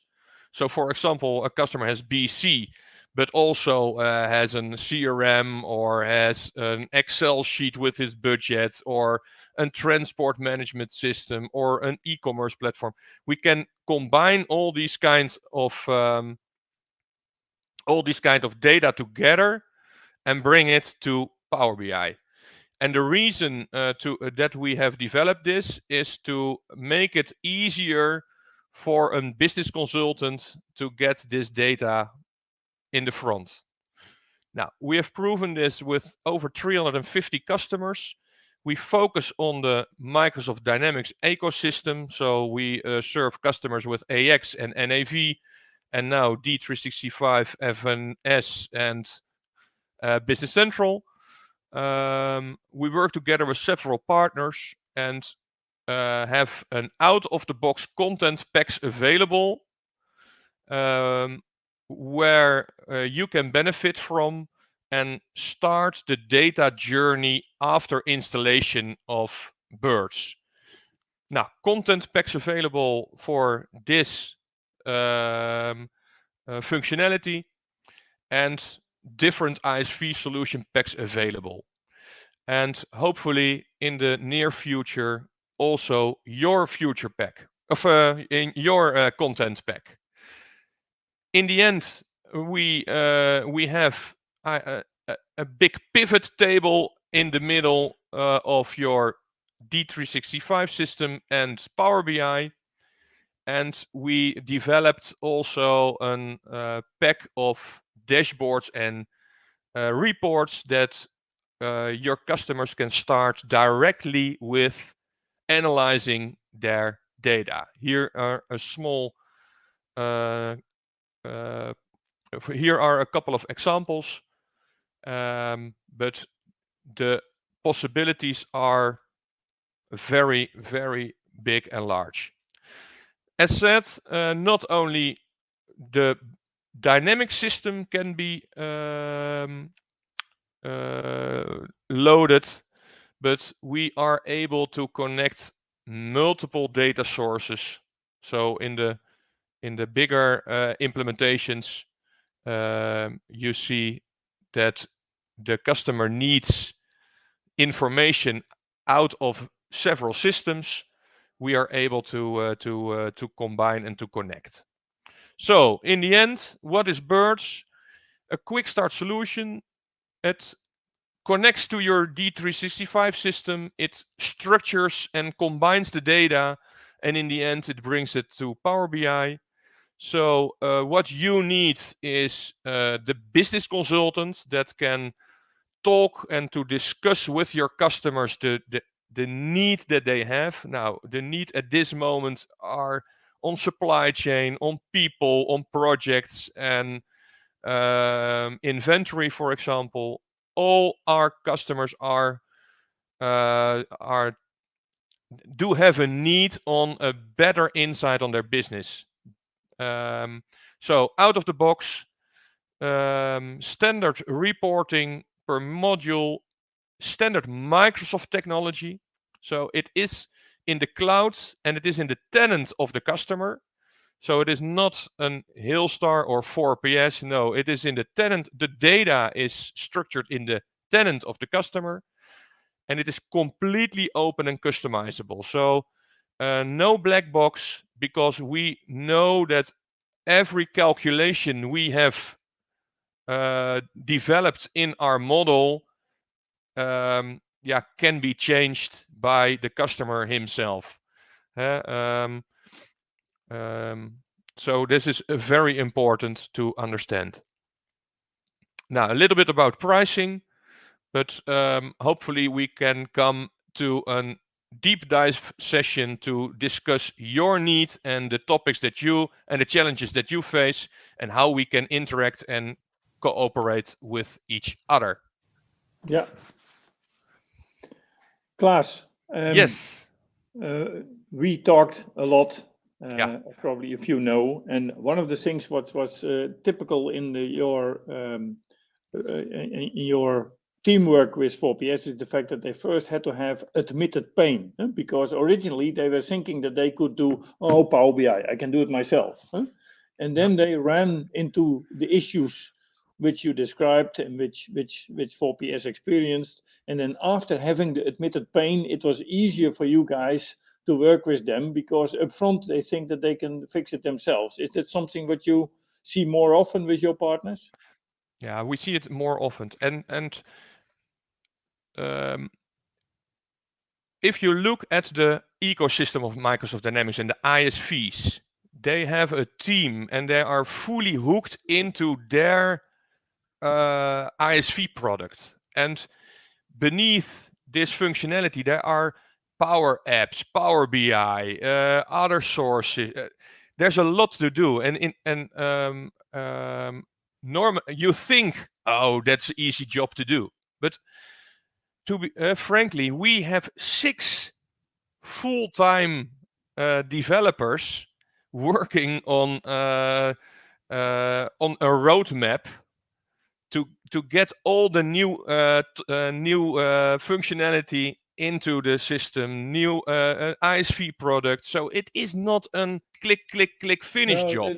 That's the point indeed, because when partners think that they could do it themselves with 1 or 2 people, it's impossible to cover this. So they really need a team, and then it's better to, as we said earlier, buy, build, or partner with, and the best option is indeed to partner with someone who is specialized, and that's also what we should realize, because it's always important to do the buy or build discussion. Do I develop this team myself, or work I together with a team which really can help me out there? And that's typical in your example with 4PS, and that's also inspirational for others to check and recognize whether a partner has admitted pain, because then he's more open for the solution than when he doesn't have the admitted pain. And there is more demand. The last 12 to 18 months, the market of Power BI is growing too. And the combination Power BI and Business Central is very strong. So there's a big cake. Let's eat from it together. That's my message in the end. It's almost time to have a cake and a coffee, Klaas. So you are really making the point. We have a kind of a practical issue right now, because the guys from my way are not yet in, unless someone says different. But what I want to do right now is just briefly start, because we know the story quite well, and Herman could help out as well. He's there. Okay, Arne, you are in?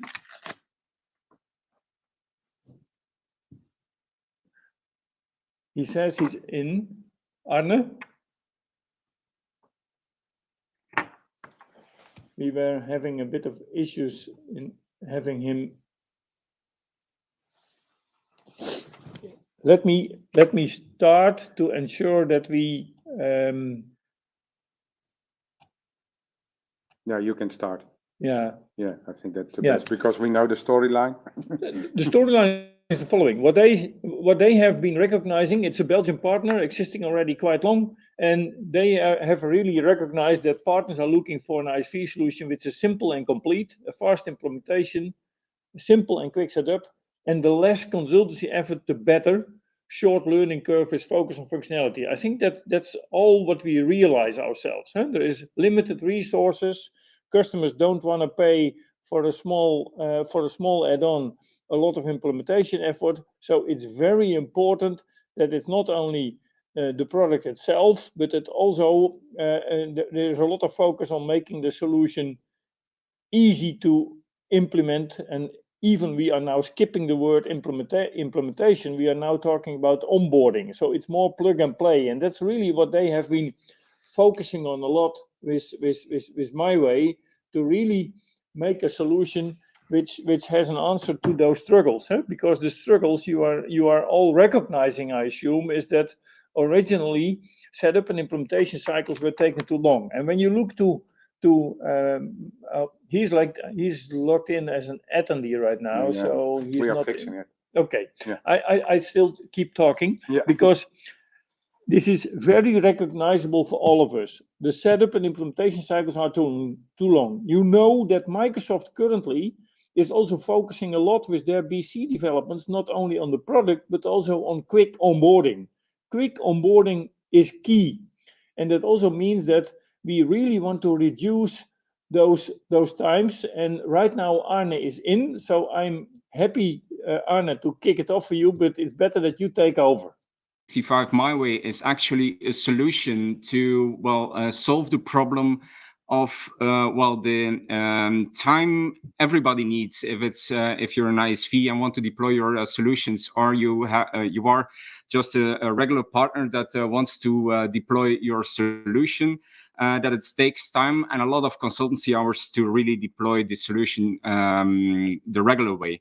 So we have created a solution where we address all those problems. So if we focus on an ISV, what typical problems they have, so they see with their partners, the setup and implementation cycles are taking too long, depending a little bit on the solution and how extended the solution is. It takes time to really set up and do the implementation itself. Therefore, of course, a partner can do a limited number of implementations in the same time period. Of course, we have the general shortage of consultants that make it very difficult to grow as an ISV and as a partner. And then also what is often forgotten, but it's also a matter that, you as an ISV want to control the quality of the installations. Yeah, that's a very important point, and you can't control it because, first, you don't have any data and you trust your partners, of course, but it's very hard to control the quality of the installations. And then, after the installations, normally everything is good until there is a massive update or an update that needs to be done on data level, not on a technical level. And that takes time from a partner as well. So the maintenance of an application is also a part that we can't forget in the complete, if we look at the complete time cycle. And of course, the training takes time for consultants to, really start and get into the application. They first need to go into the matters, okay, how do I install it? How do I configure it? And then the next thing is how can I use it? So, it takes a lot of time for new partners, new consultants to get into the application. So, therefore, we created a solution, and we have a very bold statement. So imagine that 15 minutes is all you need to get your Business Central plus your ISV solution up and running. Well, I can say we have this kind of solution, yeah? And this is called 365 My Way.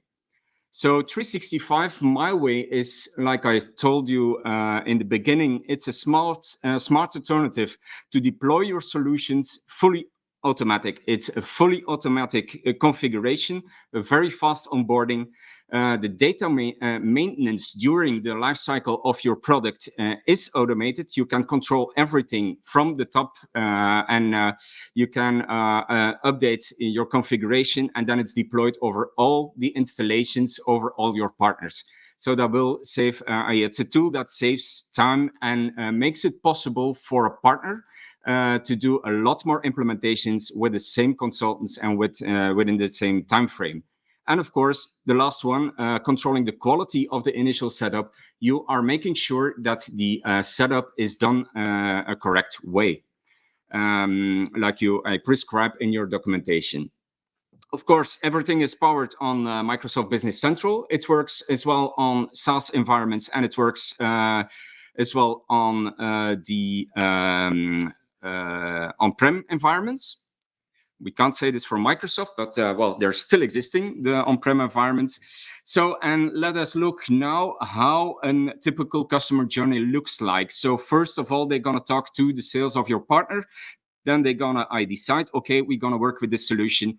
And then the partner will typically install a Business Central environment, install the ISV application, and in the most ideal way, they will install the 365 My Way application. Yeah, and this application makes sure that everything will be configured and run automatically. Yeah, so once this step is done, then the first thing you do is opening the tenant of the application, and on that moment, everything is automated. So from the first moment they open up the Business Central after installation, they're guided through the process of implementing, installing, configuring everything. So, and that means as well configuring the standard Business Central environment, and that means as well configuring your ISV solution, and some other topics, other ISV solutions or other solutions that must be integrated can be automated as well. So we can have a multi-step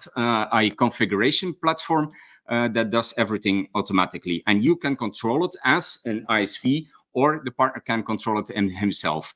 So there are two ways of doing this. Also very important to mention is that the complete configuration is multilingual and multi-country. So that means that in the beginning they need to, the tenant will detect automatically, okay, it's a Belgium and Dutch one and UK environment and so on. And then select your language, which is connected to your tenant. For Belgium, there will be 3 languages. In Holland, for instance, there are 2, English and Dutch. For UK, it's only 1. So depending on the country tenant, there are multiple languages or not.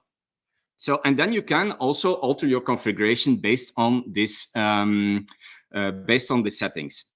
Everything will be done automatically. So the new company will be created and the configuration will be downloaded automatically.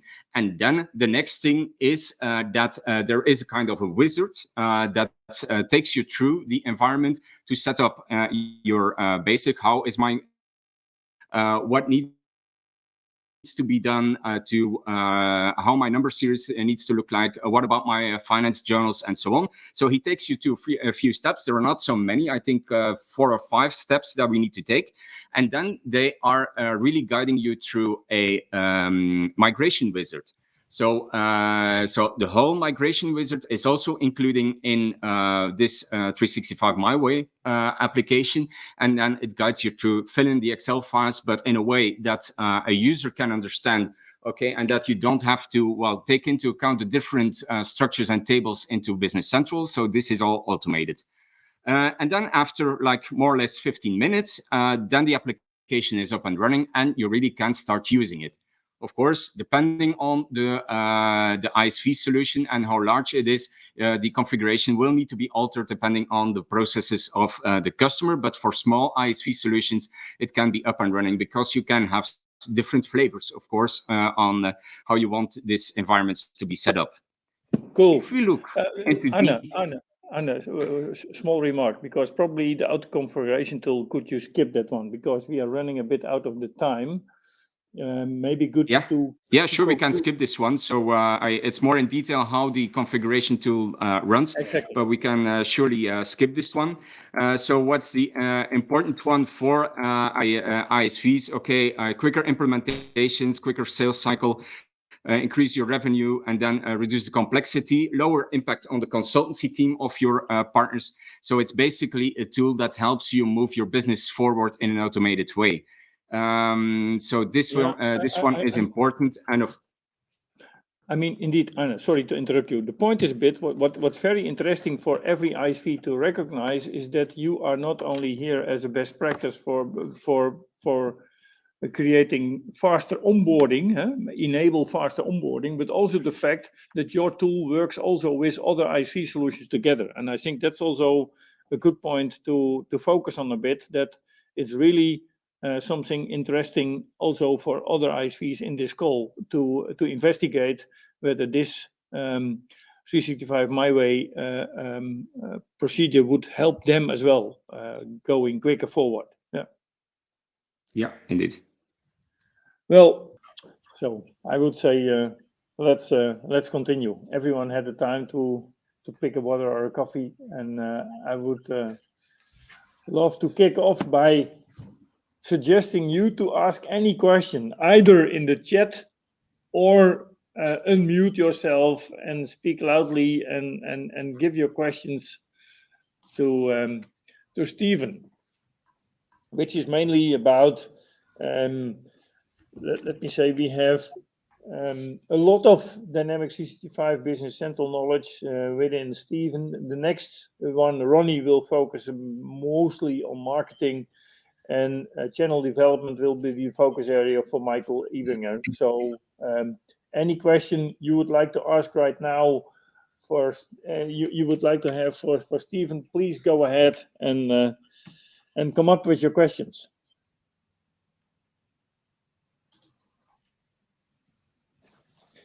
And you know, when they are not yet coming, I could kick it off a bit, because we had an interesting topic, Stephen, in the call, in my opinion, around one of the partners mentioning that example around Power Platform, Power Apps. How do you see that evolving right now with the partners you are talking with?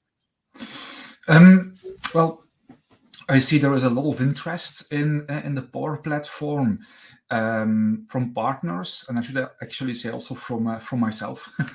As you might know, I've been working with one of the tools for quite a long time, which is Power BI. Yeah. But the other tools, Power Automate, Power Apps, Power Virtual Agents, it really has a lot of potential.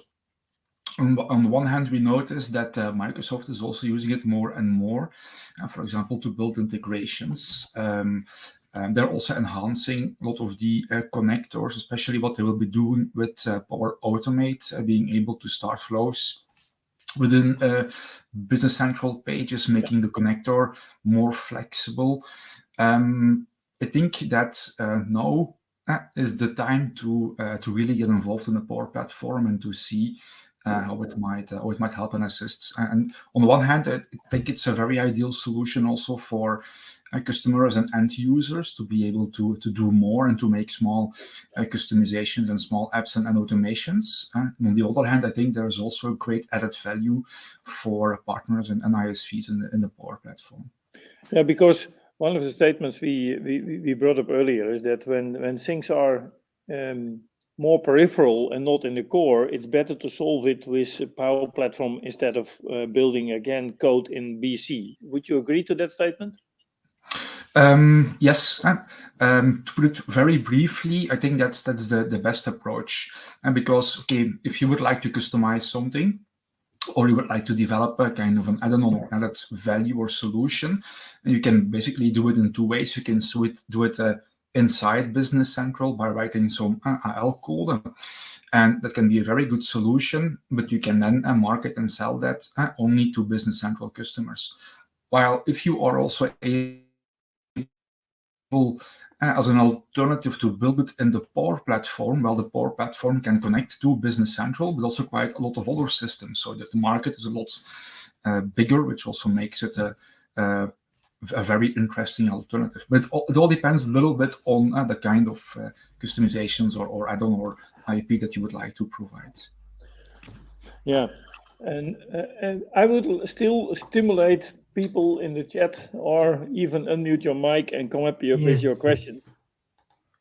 Okay. Who's next?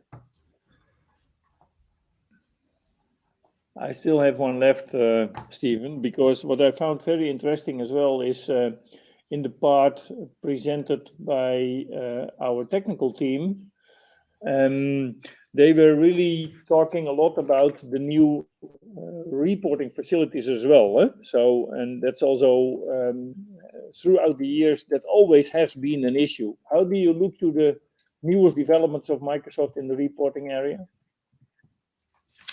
Well, very excited at this moment. So when you look at the reporting capabilities, but when you purely look at, let's say, the report object inside Business Central, and what is already in preview right now and will be released in V20, are the new Excel layouts. And it means that as a developer, but also as an end user, you can consume the data sets, send them to Excel, and create your own report, your own layouts, with all the bells and whistles that Excel has in presenting data using slicers, so even if you want to power query. And I think that's really exciting, because that is typically something that also an end user, a key user, would like to do. I know they will be able to do that. I should also admit that in the very, very beginning, I was a little bit skeptical when Microsoft announced that they're still under NDA, because they were marketing it as a replacement for Power BI, and that's not the case, I think. There was a layer in between, let's say the reports inside Business Central and Power BI or BI solutions. But it's a very exciting feature. And you can very quickly get the data in an Excel file. Typically, key users, business users are very familiar with Excel, so they can start to create pivot tables, charts, and it's basically built into Business Central without the need for any development. And in case, for example, some fields might be missing from the dataset of the standard or base reports, with the report extensions introduced a few versions ago, well, then the data can also be extended. So I think that is a real, could be a real game changer or a very interesting feature. And then on top of that, what they're also doing, I think they have done this yesterday, is the Business Central connector in Power BI Desktop. It was updated with the March release of Power BI Desktop. Well, that also has a small tweak that when you connect to a Business Central SaaS database, it is now going to connect to the read-only replica. Because Power BI is not modifying data, it's only importing data. If it then connects to the replica, that is also much better for performance, and it can avoid locks and blocks and what used to happen in the past. So reporting-wise, a lot is also going on, and it's all going in the good direction. Yeah. Thanks, Stephen. One next thing. We hear a lot recently about telemetry and app insights, which is a hot topic, mainly for partners to have more insight in what's happening within BC. What's your observation out there, and how could that really help partners? Do you have some examples to share over there? Yes, application insights, telemetry, it's still relatively new, although it exists already since a few versions. And Microsoft is or started to use that some time ago to be able to optimize support and to see anonymously what customers are doing in Business Central SaaS and what is that performance-wise on the servers, how can they improve the products. And as partners, when we develop per tenant extensions or app source apps, we can also simply enable telemetry. We simply need to create a resource in Azure, enable it, and the data will come streaming in. In the beginning, to analyze that data, it required a little bit of learning a new query language. But very recently, it has also improved a lot because Kenny from Microsoft has currently in beta created a Power BI report that simply assembles all of the information. And so what you can do is, on any Business Central SaaS tenant, you can simply enable telemetry, and it's a few clicks. You can deploy the Power BI report, again, 1 or 2 clicks, and all of the data will be coming into that report. You can see what are users doing in this tenant or company in Business Central. What reports are they running, or what are the long-running queries? Might there be any issues? And it's really presented in a good way. And I would strongly recommend any ISV who is not yet looking at or investigating or using application insights and telemetry to really do so, because it can learn you a lot about performance of your application, but also on what users are doing in tenants, and that's really useful information. Thanks. Any other question left for Stephen? When not, I have one, which probably is something which we can do with a poll as well, because we have a poll tool included in BigMarker. But let me first phrase, there was a guy at the beginning of the session, William, I don't know his last name, I don't remember his last name. He was talking about universal code. How far do you think partners are with this process of switching to universal code? That's a very good question, and that would have also been one of my number one questions to ask all ISVs. And I would personally expect that almost all partners or developers or ISVs should be universal code compatible, unless there might be a really technical reason to not be. And what I've also noticed that basically it comes down to when you create a new app, is the target on-prem or is the target SaaS? And the only reason to set the target to on-prem is if you would like to use technology like .NET Interop or others, which is not compatible with SaaS, or if you would like to customize the base hub.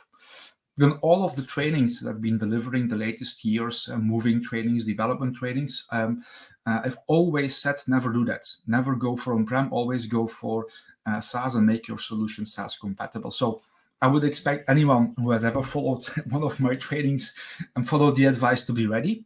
And I'm also very interested if there are any ISVs here who might not be, and what might be the reason which is blocking you. That would be really interesting to know. Yeah, we see the poll right now. What you see is that in the answers right now, we see that almost 60% says they are ready, and 40% are not yet completely compatible, or are even stating it could be a major issue for us. And that's exactly the call to action. And that's exactly an area where Plataan, Companial could help out partners with all kinds of support, and even as well with our team in Vilnius to help out over there with all technical service we have, because it is really becoming an issue, in my opinion, for those partners who are not yet fit over here. Huh? Correct. It could be a lack of knowledge about how to change something, and we have some terrific training and training programs that can help. Or it could be something else. It could be maybe that one ISV might be depending on the software of another ISV to be ready. So it could be really interesting to get some insights in it. Yeah. Cool. So, Stephen, the 15 minutes we want to spend with you are more or less over. Do you have a final remark from your side? What would you give the partners with to think about? Well, I would say try to create a preview version of version 20 Business Central as soon as possible, so you can already start to try out all of the new functionality. Then don't know if partners know that. I suppose they do. There is also a great Yammer a group from Microsoft and also from Companial, where they can also ask questions and information. So really get involved, get all of your questions out there. And if you have any recommendations for us on, for example, some gaps in training subjects or availability, let us know, and then we can try to help as we can. Oh, thank you. And this is it for now for you, Stephen. So I would like to invite Ronnie as well, because marketing is an important topic, of course. We always say, at least that's a statement I'm using quite often, is marketing is the new sales. And I would like to invite you to ask your questions to Ronnie. Ronnie, would you be visible as well? Yes. I hope you can. Yes, we see you. Hi, Ronnie. So, Ronnie, you probably have something to share before people are asking the questions. So, so I think one of the big questions today is, what kind of content do you share? So are you going for the classical kind of content with functions and features, or are you going for something that's more generally interesting to your resellers or to your end customers? So we, for example, at Companial focus a lot on what's called thought leadership. So it's content that is of value to our partners. It doesn't necessarily talk about our services, but something that's of value to you, for example, as ISVs or to our resellers, and telling about what kind of competencies we have. Yeah, you know what, I think indeed that thought leadership, but what we experience from partners we are talking with, they really find it hard to create all these content. And I think you can imagine our average partner is not a 500-man show, so it's more often a smaller group of people. And what we really get as feedback is it's difficult for us with our team because still you need, although you have a writer, probably you still need the expert to provide the content.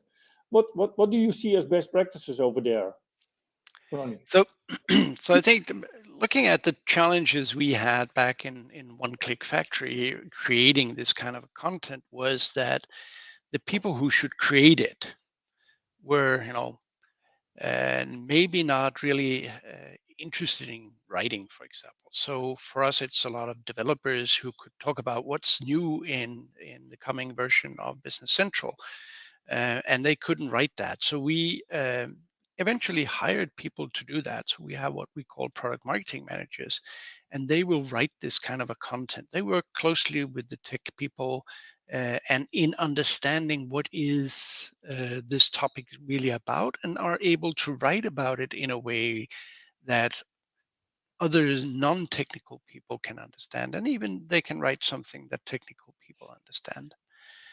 So that was the one side, trying to maybe have one person in your team who can actually help you create this content and focus on that, because the developers will focus on the next version of your solution. Yeah, and on extending the functionality and all of what they should focus on, right?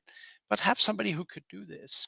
Yeah, because in online marketing, where you really want to have a, let me say, where you are nurturing your leads, it's very important that you have relevant content to share with them and to keep in their journey with you, and that's really the future. And we see already great examples of partners having this online journey prepared and have a lot of content, and you really see that they are driving the market faster than the ones who don't have. So, I mean, an interesting point as well is, in the past, probably that figure where companies are on average spending only a small amount of money in marketing and have huge investments in sales, and that should be flipped to the other side, where you spend even more money and resources in marketing, and let marketing become the new sales. How would you see that? I think that is inevitable, for the simple reason that whenever we have a question or we have a challenge that we want to address, we go online, right? We search for it. What's the answer to my challenge? Or where can I find a solution to this?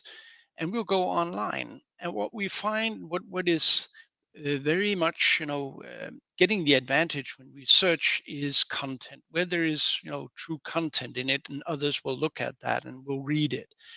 And that's even more obvious when you do, for example, posts on LinkedIn.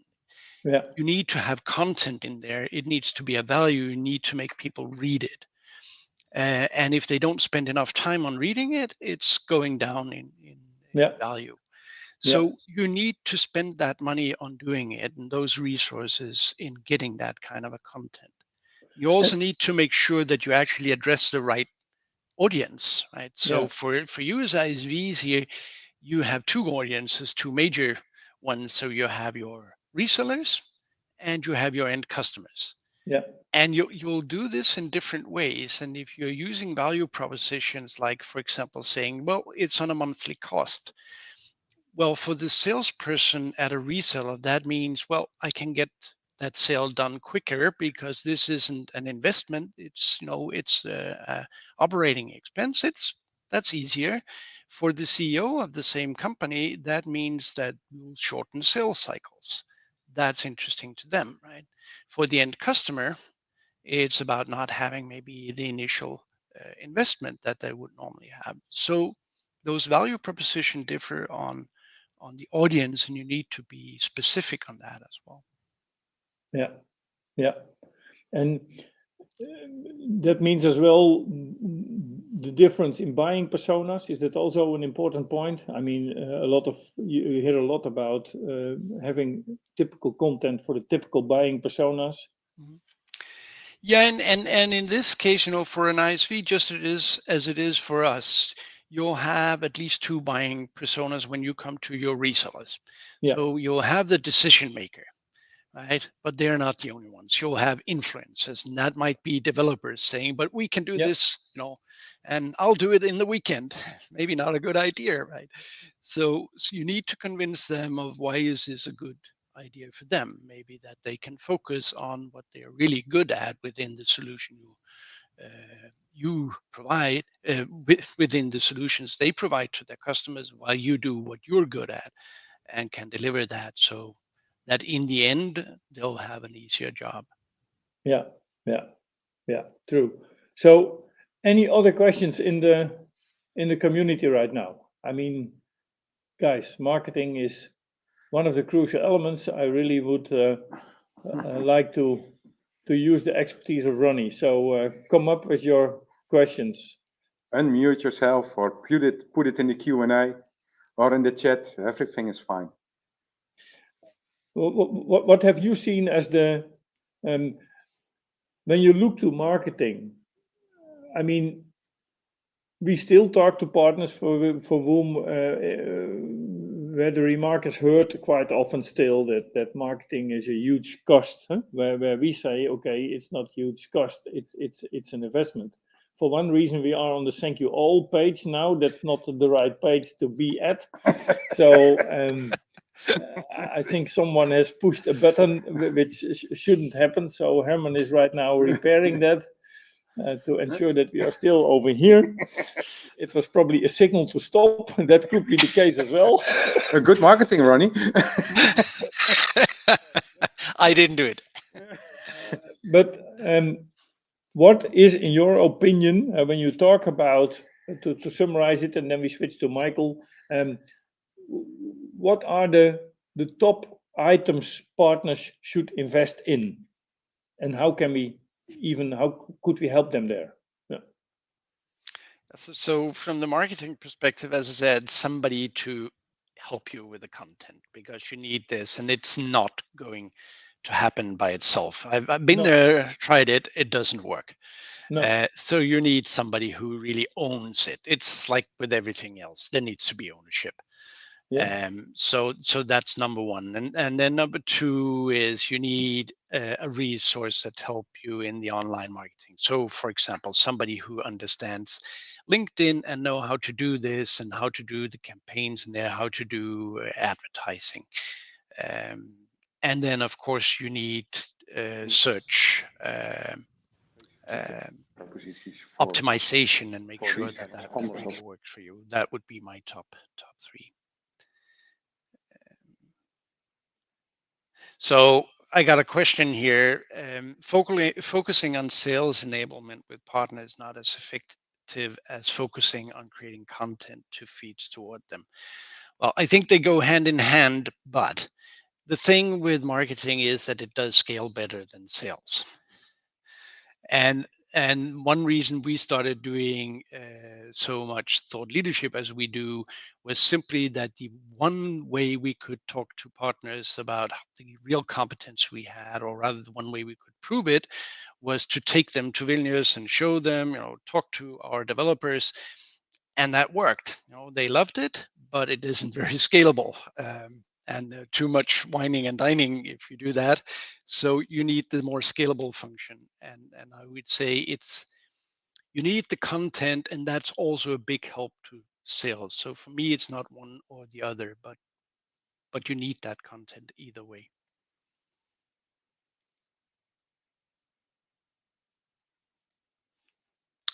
Yeah, absolutely. So the question is, what would we do? But yeah, we love working with ISVs. I'm the old ISV guy myself, working with ISV in the past. So come up with a good idea, Adam.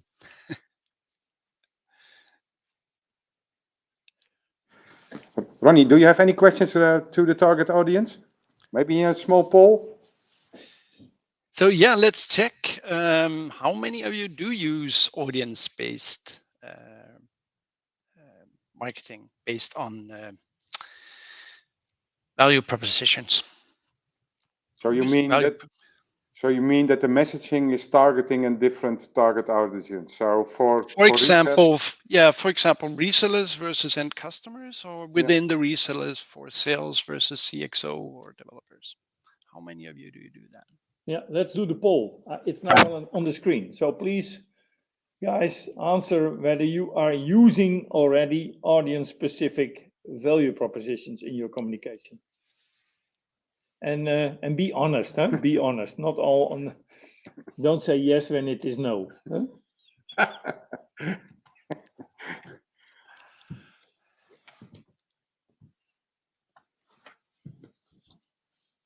Well, looks good, Ronnie. It does. It does. So, well, yeah, but going down a little bit here, but the honest ones are also popping up. The honest ones are also popping up, saying not yet. Oh. So more than 60% say yes. So that's good. But still room for improvement for the rest of you. Yeah, I'm always saying you don't have to be sick to become better, huh? And that's also the lesson. That's always true.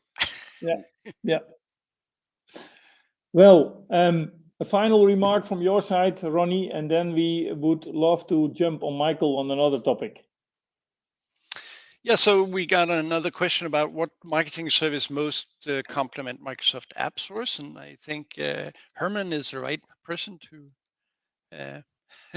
maybe answer that one. Yeah. So maybe you all remember the picture Linus showed this morning at the beginning with, well, actually the three ways Microsoft customers buy Microsoft products. There are actually three movements. You have the self-service motion, you have the enterprise motion, and you have the breadth motion. And actually, if you look at these three motions, self-service motion is actually not existing. If there is any ISV who is, well, successful in the direct motion, it's, well, I've never seen that before, because actually business solutions are too complex to implement yourself. But also, if you implement a solution yourself as an end customer, you want to have support. So customers, they tend to, well, ask their reseller for a solution. And that is actually also giving the answer to your question. AppSource is actually currently a repository of solutions. Currently, there are over 2,000 solutions out there, but the content which is provided on AppSource is not targeting the right target audience, because the content is for end customers, or the content published on AppSource is published for end customers. And as you have seen in the breadth motion, end customers, they buy through resellers. So even resellers, they, well, are not using AppSource anymore, because it's actually, you can't find anything anymore over there, because there are, well, 2,000 solutions out there. And in my opinion, there are, well, there are less mature solutions on AppSource, so it's hard to find such a solution. Just to give you an idea, if you are searching as a reseller for a proper EDI solution, and you just enter EDI in AppSource, you will get 20 results. And the result which pops up first is the one who has EDI in his solution name. So that doesn't say anything. No.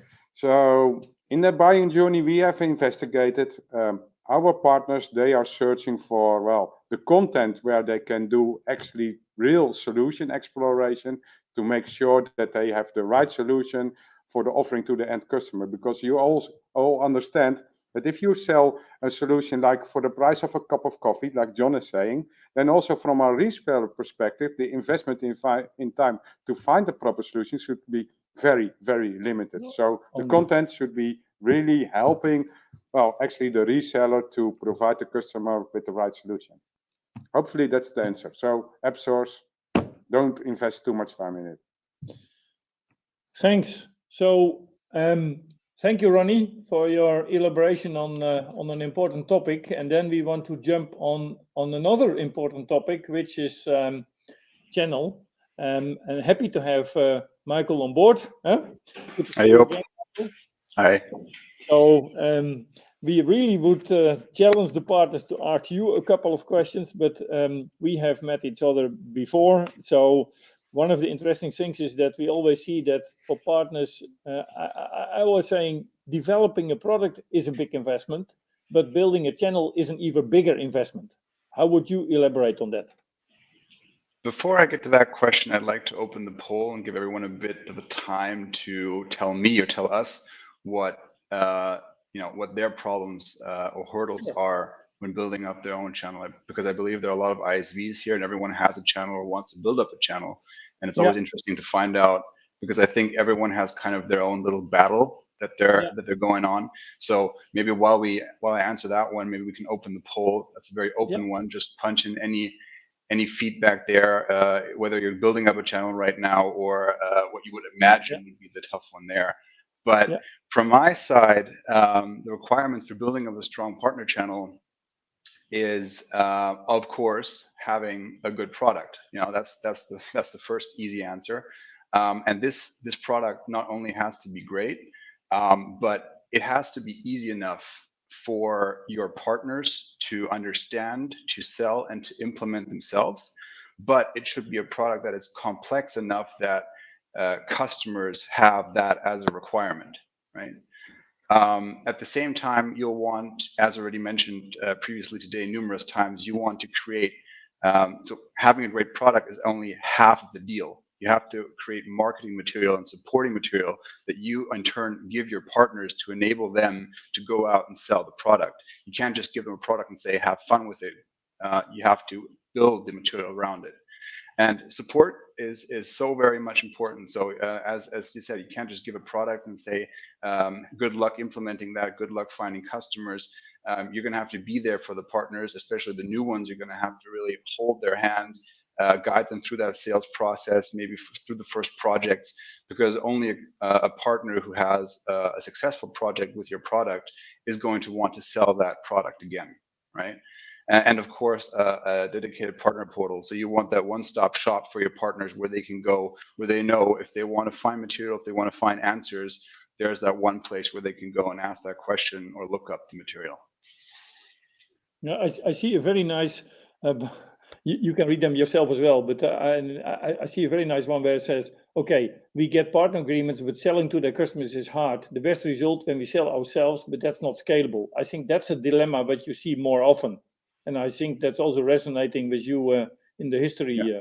So we as Javeon, we are in the special position of being a software provider, but also a solution implementer ourselves. And we notice this ourselves because we have the experience in selling our product because we do our own projects and we know how to speak to the customers.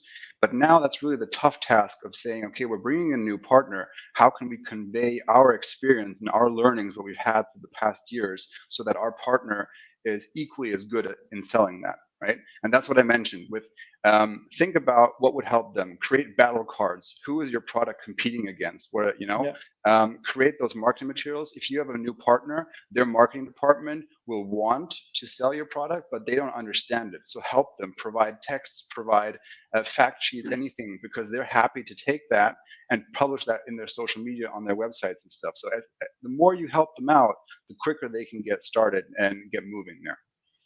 Exactly. And I see 2 times finding the right partners, huh? And there's a lot in that statement, huh? Finding them and the right ones, huh? Because that's a tough one. That is definitely a tough one. So first, basically think about what type of partner you want, right? So it's not always like we want the largest partner, but also I think it's very important of the human interaction, right? So is this partner motivated? Does he understand your product? Does he want to commit to selling your product? It's not like I'm a partner, I have this one problem, I just want to sell your product for this one case and then I'm gone again. Is this a partner who's committed in going long term with you, investing in your product and selling that? And I think in those first calls with that partner, you can really hear that. But how do you find partners, right? That's a tough one. So I would say put yourself out there, use every opportunity that is given, use sponsoring opportunities during partner events, participate in those events, use partner networks such as Companial here.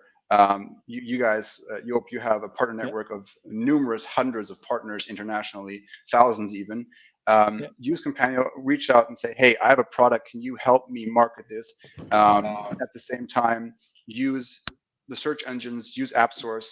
Herman, I know you're not fond of the whole AppSource as you just mentioned, but nonetheless, you have to see it as a marketing platform. Put your product in there. Think about, put yourself in the shoes of the partners and of the customers. What are they going to be looking for, right? For example, maybe dive down a bit deeper into the features of your app, right? Because that's what those customers are going to be Googling when they go on Google and they say, I'm looking for Business Central, and then they look for that very certain feature, for that certain problem that your product is on the first responses there. And I think, Michael, that talking about, look, your solution is quite I would say, a deep solution. It's a really it's a less horizontal. It's more a focused solution, which is also requesting more time. So I would say for more horizontal ISV solutions, it's easier to get a ramp up period shortened for a partner. But when you really are talking about huge, bigger solutions, then it becomes more difficult for a partner because the investment is even bigger for a partner. So he really wants to know the business case. So that's also a bit my question, because when your solution goes to a partner in, let me say, in Spain, so when they recognize that they are the only one in Spain who can do this, and they would be more happy to invest instead of when there are 10 others doing the same solution in Spain. So it's not only a question of finding the right partners, but also appointing not too many partners, because then there is not enough bread for anyone. Yeah, definitely. That's why it's sometimes it makes sense to take a look at who you're dealing with, right? So don't just take the first partner who comes knocking. Exactly. Maybe see who else there is, right? Also, kind of when thinking about what to prepare when speaking with potential partners, right? You're going to want to create a business case for them, right? Why should they sell your product? What's in it for them? You're going to be offering them more of just a cut from the licenses, right? That's not the only reason they're going to do that. Tell them why should they sell your product? Because that opens up to completely new markets, because they can scale down on these custom implementations that Microsoft hate so much, for example, and show also a lot of ISVs focus on the product way too much. But take time and focus on the company behind the product and the people behind the product. Because if I would be a partner and I'm deciding which ISV solution I'm using, I'm going to want to use the solution where I know the company is fun to work with, is going to be around in the next 5 to 10 years, is going to keep on supporting the product. So that is, like previously said, when you're looking at a new recruiter or a new person, not only the technical skills, but also the soft skills, the same part here, not only the product, but also the company behind the product. Take a look at that, present that to your partners, and convince them, hey, there are people behind the product. Right? That's a good point. That's a very good point, Michael, because I've talked to a couple of partners who even were saying, I found nice solutions, but who the heck is this company? Do they exist, or is it just a guy in a shed who has made the software? Could be the case. So knowing the company behind, and that's also what we focus on a lot as well, because when we talk about ISVs we are working with, is really to know the company, because that's also the question we get from a reseller. Indeed, so that's a good point as well. Talking about, I've maybe a kind of it's not a sidestep, but it is important in my opinion. You as Javeon were basically a VAR in the past. So you made the journey to become an ISV. And that is not something which you just do on the Friday afternoon. It's really requesting an investment and a separate organization. Could you explore a bit on that? Because that's an issue we recognize very often with our partners. Yeah, definitely. So we started out, or we still are, right? So this process isn't complete, and it's never really complete, I would say. It's an ongoing process, but we started out as a product-driven as a project-driven company, right? So we were focused on our customers, on our projects, and we built the product because we knew our customers had the demand. But at one point we thought, wow, we're not going to be the only ones who have these types of customers with these requirements. What do we need to do to create a channel, a partner channel, international partner channel, and become more of a product-driven company, right? And that's where I said you need to invest. The product is there because we use it ourselves, but now we need to invest in numerous aspects of a dedicated support team for our partners, that if they start implementing and they create a ticket or ask us a question, that they get a response within a few hours, because they're going to be in their own projects. And if they have to wait too long when they encounter a bug or if they have a question, they're not going to continue selling and implementing our product, right? So that's why invest more in the product, but I'm not saying just the product, but everything around the product. So you're talking about the marketing material I already mentioned, the support around the product, also joint marketing activities with your partners. Are they going to be attending any conferences or something like that where you can sponsor half of a booth, what they do, or anything like that? So you kind of have to think a bit more outside the box there. Yeah, exactly. One final question I have, and probably other ones have others, but what we are recognizing all is the limitation in resources. Almost everyone has a lack of resources. Almost anyone has the issue that he has too many work and too less people. Productizing services is one of the key things, in my opinion, as well, for anyone, both resellers and ISVs, to focus on productizing your services. So make sure that the service to onboard on your solution is productized as much as possible. Would you explore a bit on that topic, Michael? Definitely. So as also just mentioned, onboarding is just as important, right? I mean, and I see that as a phased approach, right? Because when we recruit a new partner, I'm going to connect them. I'm going to ask, okay, who's your sales manager? Who's your marketing manager? And I'm going to connect those with the sales and marketing manager on our side. So I'm going to assist with the sales aspect. I connect their marketing manager with our marketing so that they can brainstorm as quickly as possible how they can do joint marketing activities to just push that product out there through their website, through their social media, and so forth. Then as soon as you have those leads that are coming in, then you onboard their sales and pre-sales guys. How are they going to show your solution? How are they going to sell your solution against competitors? And once that gets you have that going, then you start onboarding their technical guys. What we did in the past is we did it completely different. We had a partner and we sent them to our technical training, and then their consultants were trained, but their sales guys didn't know how to sell the product. They never sold a product, and the technical guys left or forgot how to do it, and we did that the wrong way around. So think about how does that sales implementation process look like, and then take that approach, right? Good point. There's no use in training the technical guys, and the sales and marketing need 12 months to ramp up and understand and get those leads. And after 12 months, the technical guys forgot everything they learned, and you have to start from the beginning again, right? Good point. So think about that.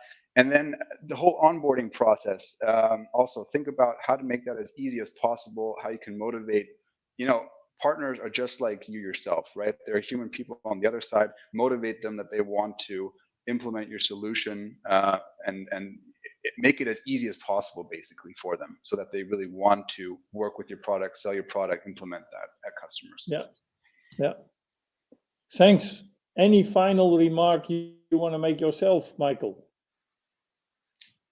Basically, find me on LinkedIn. If you have any questions, feel free to reach out. I'm always happy to talk about my experiences. I like asking open questions like these ones, because it's fun to see what other people are also kind of struggling with, that you're not alone with these ones, right? Even me myself, who's been doing the channel management now for over 4 years, I can still learn something from other ones, maybe who just started out, right? Because this is always a learning process. So one final question from my side, Michael. Actually, you were talking about recruiting new partners, but what about the existing partners? For instance, I was having a chat with an ISV in the Nordics, and he was complaining about his existing resellers not adopting the cloud. Actually, he was telling me, Herman, my biggest competitors are my existing resellers not adopting this new cloud motion.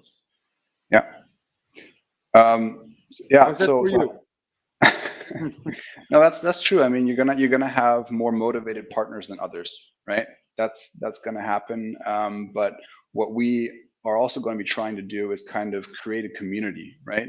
So maybe use those motivated partners that are selling a lot and that are doing a good job, and kind of portray their success with your product and show that to the other partners that are maybe a bit more on standby, and show them, hey, look what others are able to do with our product who are motivated. Maybe you want to maybe attend another training again or work with us closely, right? Yeah. So maybe focus out on those 2 or 3 champions you have, those great partners you have, and show other partners that not you yourself, right? It doesn't make sense if we tell our partners, hey, look how amazing we are and how great we sell our product, right?